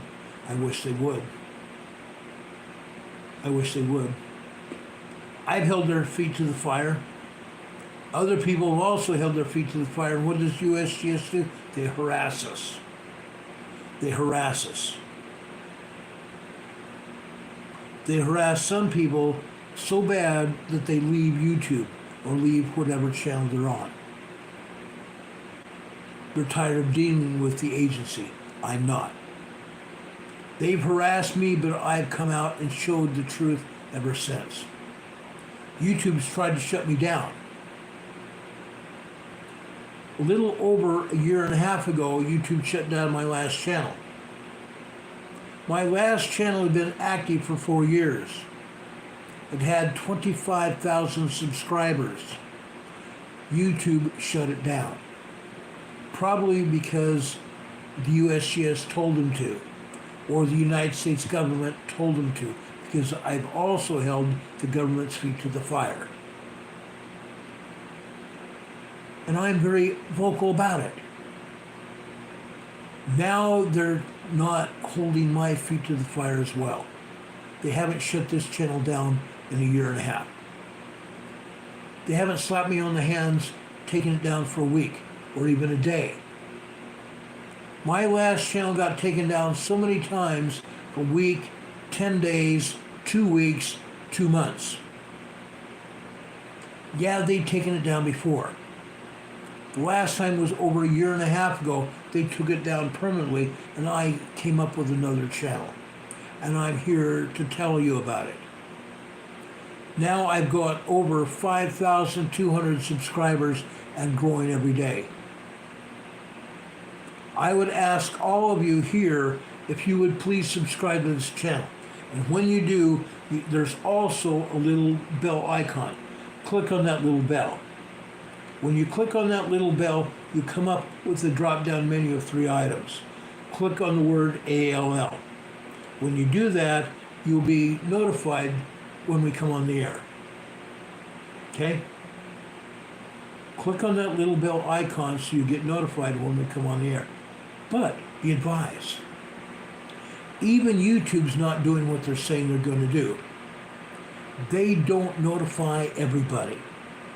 Sometimes they don't notify anyone when we come on the air. That's why most of the time we come on the air sometime after 6 p.m. Eastern Time. Today we came on the air about 3:30, 3:45. Why? Because of this huge hurricane that hit in Texas. I wanted to give you an update about what's going on, and I have. Then you guys had questions about these earthquakes, and I told you exactly what is going on, and I showed it as proof. Aubrey says she didn't know I was on, still no notifications. That's typical. That's typical. Margaret was just saying, if it was that large, why wasn't there a tsunami? There was. But, again, it was only reported for a time, and then the tsunami notification went down. They took it down. Because heaven forbid they tell us about what's going on. It wasn't just a 5.7, it was at least a 7.5, possibly larger. Like I said, I went to the USGS site. The scientists call it the back seismologist study page. When you reach the back seismologist study page, like I showed you the other day, you scroll down until you see the word origin on the left-hand side. You click on origins. Once you reach the origin page, over on the left side, or over in the center, you're going to see the number of earthquakes. Sometimes they will show you one earthquake when that one earthquake happens. In this case, it was multiple earthquakes. They showed the 5.7 that showed 34 stations reported. But right below that it said no station details, meaning they weren't willing to show us exactly how strong that 5.7 really was. There were 2 other notifications, a 5.5 and a 5.2. So I went over to that 5.5 and I clicked on the word magnitude. Clicked on the detail page and came up with magnitude. I scrolled over to the left-hand side and clicked on the word magnitude. All of a sudden I had over 239 stations reporting. And as I showed you just a few minutes ago, I showed you the stations reporting. I showed you what happened. Stations reporting 9.0 earthquakes. A great majority of those were 9.0 earthquakes. 9.0, 9.9 earthquakes. I showed you 8.0 as well. I showed you 7s as well. Anything 7.0 and above are major earthquakes. Sorry about that. Anything 7.0 and above are major earthquakes. I showed you 7.0s. I showed you 8.0s. I showed you 9.0s, upwards of 9.9. The first report was 9.9. That's a 10.0 earthquake. That's a 10.0 earthquake. And yes, there was a tsunami. It was a small tsunami, or it was reported as a small tsunami. Okay? Incredible. Incredible. The richest YouTube channels here in the chat, I have a question. What good is a free earthquake alert app worldwide? It's not. It's not because the earthquake alert apps are not available worldwide. They're available only in California. They're only available in Oregon and Washington. That's because the agency or the company that sponsors the earthquake alert apps are only put up in those areas. I cannot use my earthquake alert app here in North Carolina. It does not work because the earthquake warning system isn't here in North Carolina. Crazy. Brokefish N put up the tsunami alert warning system on the chat. www.tsunami.gov. When a tsunami happens, they will tell you. When a tsunami occurs, they will tell you. And you have to be able to go down through their information on their page and click on certain information to get the exact tsunami report. Okay? You need to know how to use that page on the government page. Okay? Tony says, when your agenda is depopulation, why would they want to tell anyone to prepare for emergencies? I agree. That's a great question. They want to depopulate the earth, but they don't want to tell us about emergencies. Rarely do they ever tell us to prepare for emergencies either. Yes, the FEMA, the Federal Emergency Management Agency here in the United States, talks about earthquake and all kinds of disaster preparedness. Okay? But they don't have the best preparedness information. They don't. They don't. The government does not want you to know what's happening. Now, I can tell you about something else. I hate to say this. A few years ago, as you know, there's like 3 or 4 different survival food companies available that put out freeze-dried foods. Well, guess what? The government wrote letters to these companies, specifically to Patriot.com and For Patriots. What did they tell those companies? I used to have a letter that was published by For Patriots that the government wrote to them. The government told them that they wanted to take all survival food from For Patriots. They wanted all the food that they could give FEMA. They didn't want anybody else to have it. For Patriots told FEMA to pack sand. For Patriots told FEMA to pack sand and wouldn't sell freeze-dried food to FEMA. That's what happened.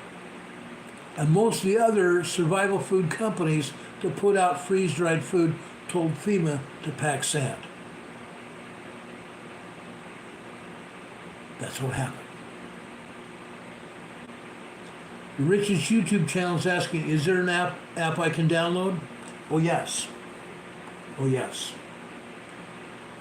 There is an app you can download that shows most of the earthquakes. There's one app you can download that shows most of the earthquakes.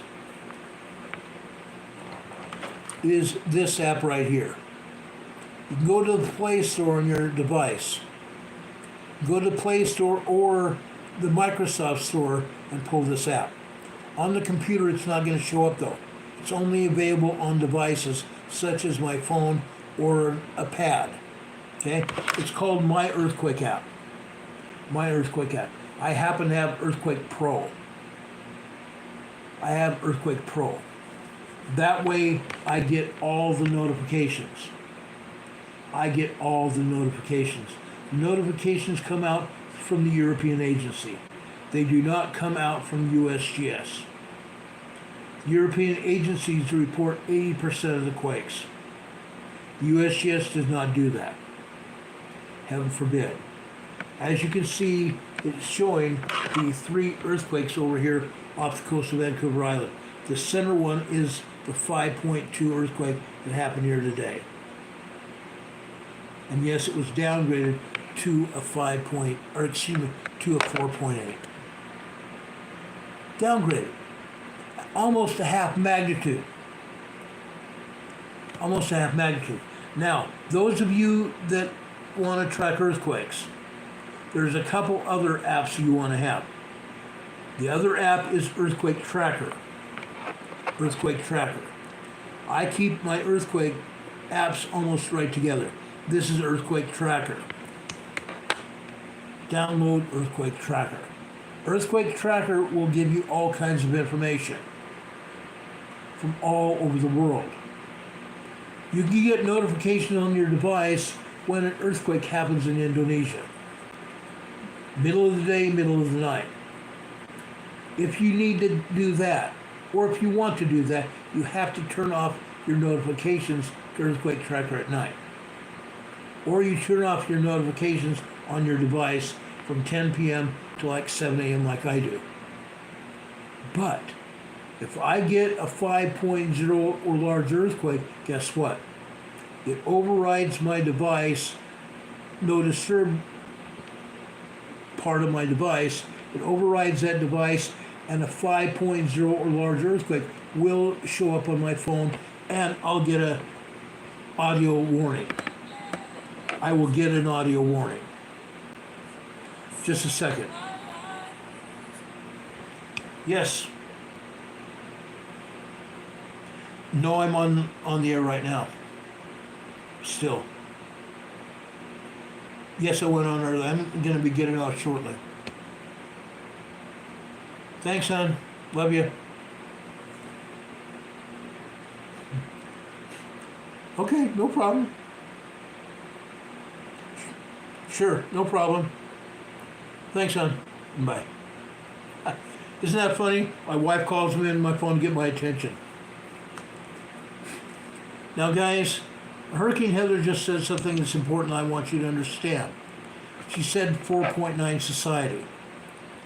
Earthquakes get downgraded to the least earthquake level that they can do. At least they downgrade it to whatever they can get away with. Most of the time, they downgrade it to the nearest 0.9. This time, they took it a step farther to 4.8. If you see a 0.9 anything, or something 0.9, you can dadgum well believe that that earthquake was downgraded, that it was a much larger earthquake, because that is what USGS does, and the other agencies follow suit. Anytime you see earthquakes on the EMSC or GeoNet or whatever agencies reporting earthquakes, GeoNet, by the way, is the agency that reports earthquakes for Indonesia and Australia and New Zealand. GeoNet.com. You can pull up scientific information on the computer. GeoNet. Okay? Yes, I get information from them as well. Brokefish says, LOL, the boss called. Yeah, she's a boss. I agree, she's a boss. But guys, what you need to know about Carol, my wife, she supports me in whatever I'm doing here. She realizes the importance of the information that I have. She realizes that. She supports it. She supports it because you guys also support me financially. You guys help me stay on the air. You help us pay for our computer bills, for our internet. I have the strongest broadband connection you can get. There are no stronger. Because I need to have this capability to get this information for you. and to stay on the air. I need the bandwidth to be able to access the information and report to you, and I need the bandwidth to be able to get on the air. That's what it takes. And my wife supports me in everything I'm doing here. Hurricane Heather says she's such an amazing woman. She really is. You guys, when you guys see Carol on the air, you need to thank her. And I'm not saying that to give thanks to her, to beg anybody to thank her. She is the one supporting this channel. And she does it because she knows the importance. She loves you guys as well. My wife loves all of you. Or she would tell you to pack sand, and she will. She would do that. If my wife didn't care, she'd tell you to pack sand and tell me to pack sand. That's the kind of woman she is. But she believes in what we're doing here. She has helped me build this channel. Carol has helped me build this channel. She is a great woman. She truly is. Now, those two apps that I told you about, okay? Earthquake, My Earthquake, and Earthquake Tracker, they're not the only seismic apps that I have here. There's also an app called Last Quake. Last Quake, Lastquake, Last Quake. It's put out by the EMSC.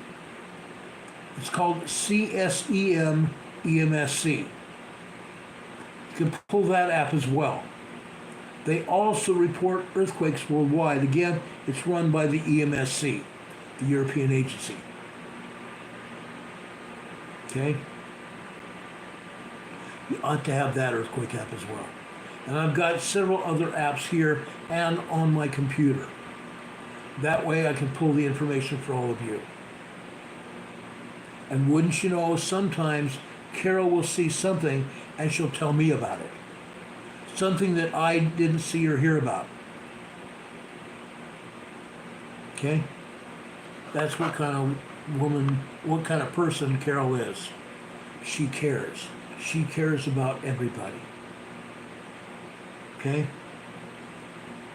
Anyway, that is probably it in terms of applications on your phone or your device. Let me quit. Oh, there's another one called ShakeNet. ShakeNet. This is another agency that's a private agency. Okay? This ShakeNet agency encourages people to get their own seismographs and link their seismographs with the ShakeNet. That way they have individual seismograms coming out from your device, from your seismograph in your home, or wherever it's at, and they can link up to those earthquakes. So when USGS reports an earthquake, it doesn't show up on ShakeNet, and ShakeNet has it, guess what? It's also another proof that USGS is not doing their job and not letting people see the earthquake. So ShakeNet is another application you can have on your device, and I recommend that. Okay? Let me quickly check here.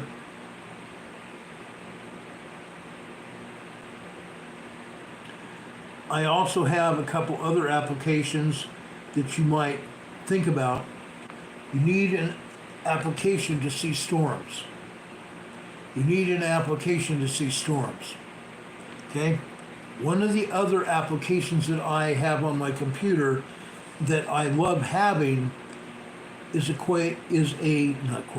it's a storm app called Windy. WINDY. Windy.com. Go over to that website and pull up the information. They're going to show you a map showing winds and directional winds all over the world. You can zoom in for just the United States or whatever country you're in. Okay? But Windy is a good site. NCWQ, Rebecca is saying she uses it all the time, and so do I. When I was working last night after church and everything else, after I came on the air last night, I was looking at Windy. Windy.com was awesome. It was showing me the directional winds down there just south of Texas, showing me the directional winds that that hurricane was taking. That way I was able to report to you what was going on. And that's why I was able to verify the hurricane track that storm is going to take now while it's in Texas, and as it leaves Texas into Louisiana, Arkansas, and further north. Okay? I verified everything. Okay? So Windy is a good application on your computer. Okay? There's all kinds of things like that, but you need that. Now, in your local area, there's another weather information app that you need. It's right here. Okay, it's right there. You guys should have this application. It's called Storm Shield. Storm Shield. Why do you need that? When there is a storm in your area, right down here it's going to show you alerts. If there's a storm in your area, it will show alerts here. It will put off an audible tone when there's an alert that you need to be aware of. Right here. See this storm here? I see what's going on. I have a map of storms in my area. I can focus this anywhere around me. I can focus it anywhere around me. See this dot right here? I programmed this app for my location where I live. So I will know storms anywhere near me. Look at this. A storm went south and east of me already. It went south and east of me here. This storm is actually now, well, actually it's not east of me, it's west of me still. This is in Asheville, North Carolina. This is Asheville, North Carolina. This storm will probably head right for me. It's a small storm. It's a small storm. Right now we have partly clouded conditions. Yes, we have some gray clouds and some white popcorn clouds out here. Cumulus clouds, they call them. But quite honestly, there's no storms right now affecting where I live here. But this storm is probably going to head right for us. And this storm also as well. This storm is probably an hour or so out from now. Okay? Now, there is another storm over in Tennessee. Right here. This storm probably won't get to us. This storm will move further north and east. Further north and east. This storm will miss us. This is a big storm. This is a big storm. This storm will have tornadoes in it. That storm will have tornadoes. Look at this. Anywhere where you see the orange and red, these are thunderstorms. This is a major storm here in Tennessee. A big, huge thunderstorm here, an even larger one down here. This storm will have tornadoes. Fact. Do you guys have any questions? Now, I want to show you something else. We told you about the hurricane. Guess what? This storm shield is showing me the hurricane path as well. From here down along the coast of Texas, all the way up here to the Great Lakes. And this is very accurate. This is very accurate, guys. Just so you know.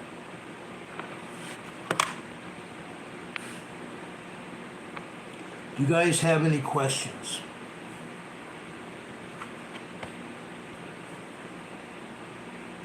NCWQ says she updated the hurricane already. Death in the United States. Actually, 2. There have been 2 deaths in Texas I talked about when I first came on the air. 2 of them. An 89-year-old woman that had her roof collapse as a result of a tree falling on her house and killing her. And a 53-year-old gentleman that also was in a different house, and the tree fell off in his yard and fell onto his house and killed him. But no other people in those homes were hurt. Unreal. 2 souls lost in this hurricane. a total of 11 people killed from way down when it first started in the Caribbean, down the Western Antilles till now. A total of 11 people killed from that hurricane.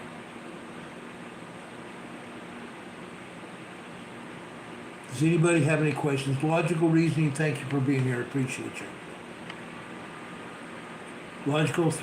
Logical reasoning's here in the chat, by the way.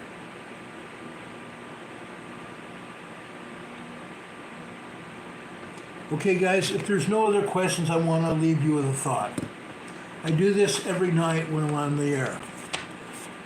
I want to talk about what we talked about last night, or yesterday afternoon, in our Sunday school class. We talked about making sure we're obeying the commandments, that we were actually making covenants with the Lord. When we make covenants with the Lord, we are making promises to Him, and He's also making promises to us. In order to have the Spirit of God with us, we must first draw closer to God. If we expect personal revelation from God, and God will reveal His will for our families and us to us. We're parents, we're adults. If we ask for revelation, if we ask for information from God, He will talk to us if we stay close to Him. But first, we must draw close to God. The first great commandment is to love God. And it's a primary reason why we're on the earth. Ask yourself, do you really believe in Heavenly Father? Do you really believe in Heavenly Father? Ask yourself this, do I really love and trust Him? The closer you draw to our Heavenly Father, the more His light will shine within you. Others will also notice the light shining within you. They'll notice something unique and special about you, and they will ask you about it. Then that is a time for you to testify of your testimony of Heavenly Father to them. Remember, that's what we talked about. Being a light. Being a light. Now, I have a couple other scriptures to share with you. These are important. The first one I want to go to is Matthew, and I'm going to stop here, or start, excuse me. I'm going to start in chapter 5, and I want to start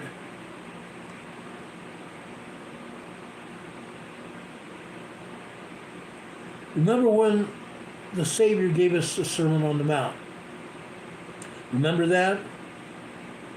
He said, ye are the salt of the world. You're the salt of the earth. But if the salt have lost its savor, wherewith shall it be salted? We don't want to lose our savor, do we? It is henceforth good for nothing. We need to be strong with God.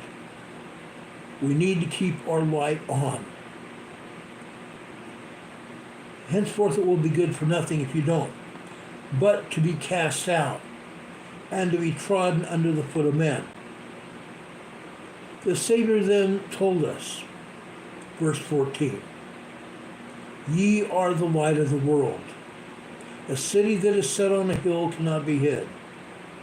Neither do men light a candlestick and put it under a bushel, but on a candlestick, and it giveth light unto those that are all in the house. Okay? Then he said something important to us. He said something important to us. Let your light so shine before men, that they may see your good works, and glorify your Father which is in heaven. The Lord commanded us that. This is not a commandment, but He commanded us. Let your light so shine before men that they may see your good works and glorify your Father in heaven. He told us that. He told us that. But that isn't all. That isn't all. In Isaiah, the great prophet Isaiah 52, and I love Isaiah. Isaiah speaks to us. Isaiah saw us.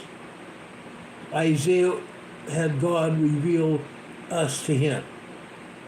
In Isaiah 52, verse 7, how beautiful upon the mountains are the feet of him that bringeth good tidings, that publisheth peace, that bringeth good tidings of good, that publish salvation, saith unto Zion, thy God reigneth.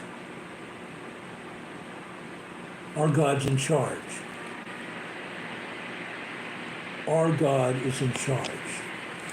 And that's not all. There are other scriptures throughout Isaiah I'd love to share with you. I just don't have time tonight. But there's one more scripture I want to share with you. This one is also in Matthew, this time chapter 13. In Matthew chapter 13, starting in verse 41. The Son of Man shall send forth his angels, and they shall gather out of his kingdom all things that offend, and them which do iniquity. The angels are going to gather all those who do iniquity and take them out.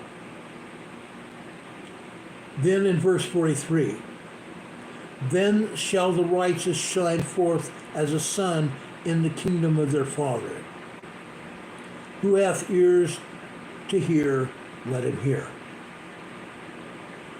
The Lord is going to take all the crap out of here so that we won't be offended, so that we will have a chance to shine. Then it really happens here, like that scripture in Matthew chapter 5. Then shall the righteous shine forth as a sun in the kingdom of their Father. Who hath ears to hear, let him hear. That's to us. The Lord's going to help us. He's going to help us. But first, we must gain a testimony of the Savior. We must gain a testimony of the Savior. Then the Lord will bless us. Brothers and sisters, men and gentlemen and women, I care about you.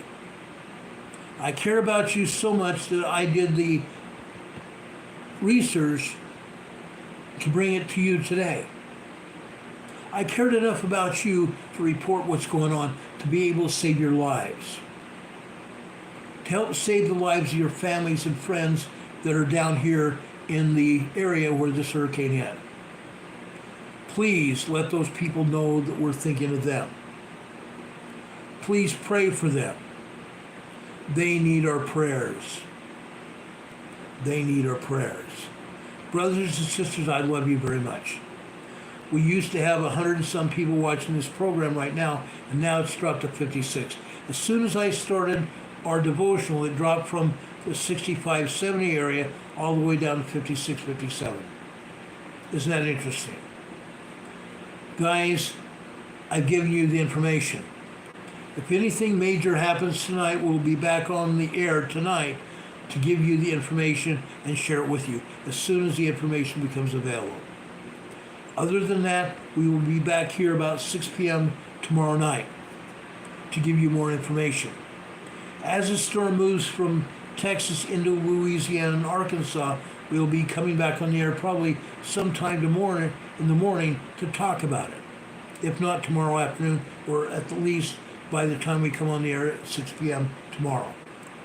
I love you all. Share this channel with everybody you know.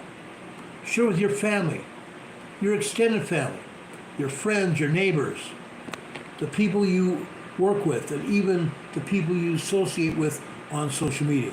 Share it far and wide. Help us grow this channel, brothers and sisters, and help support it.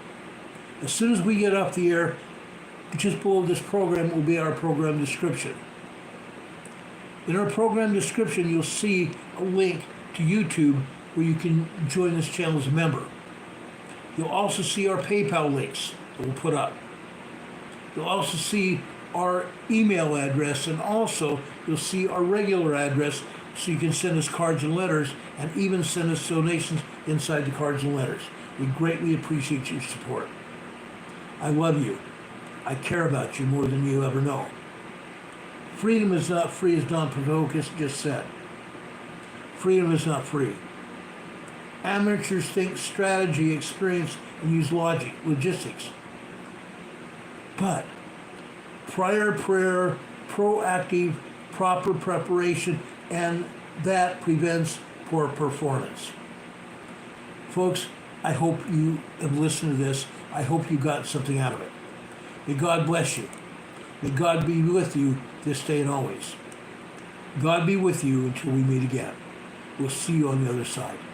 Have a great day, everyone. Take care. God bless. See you soon.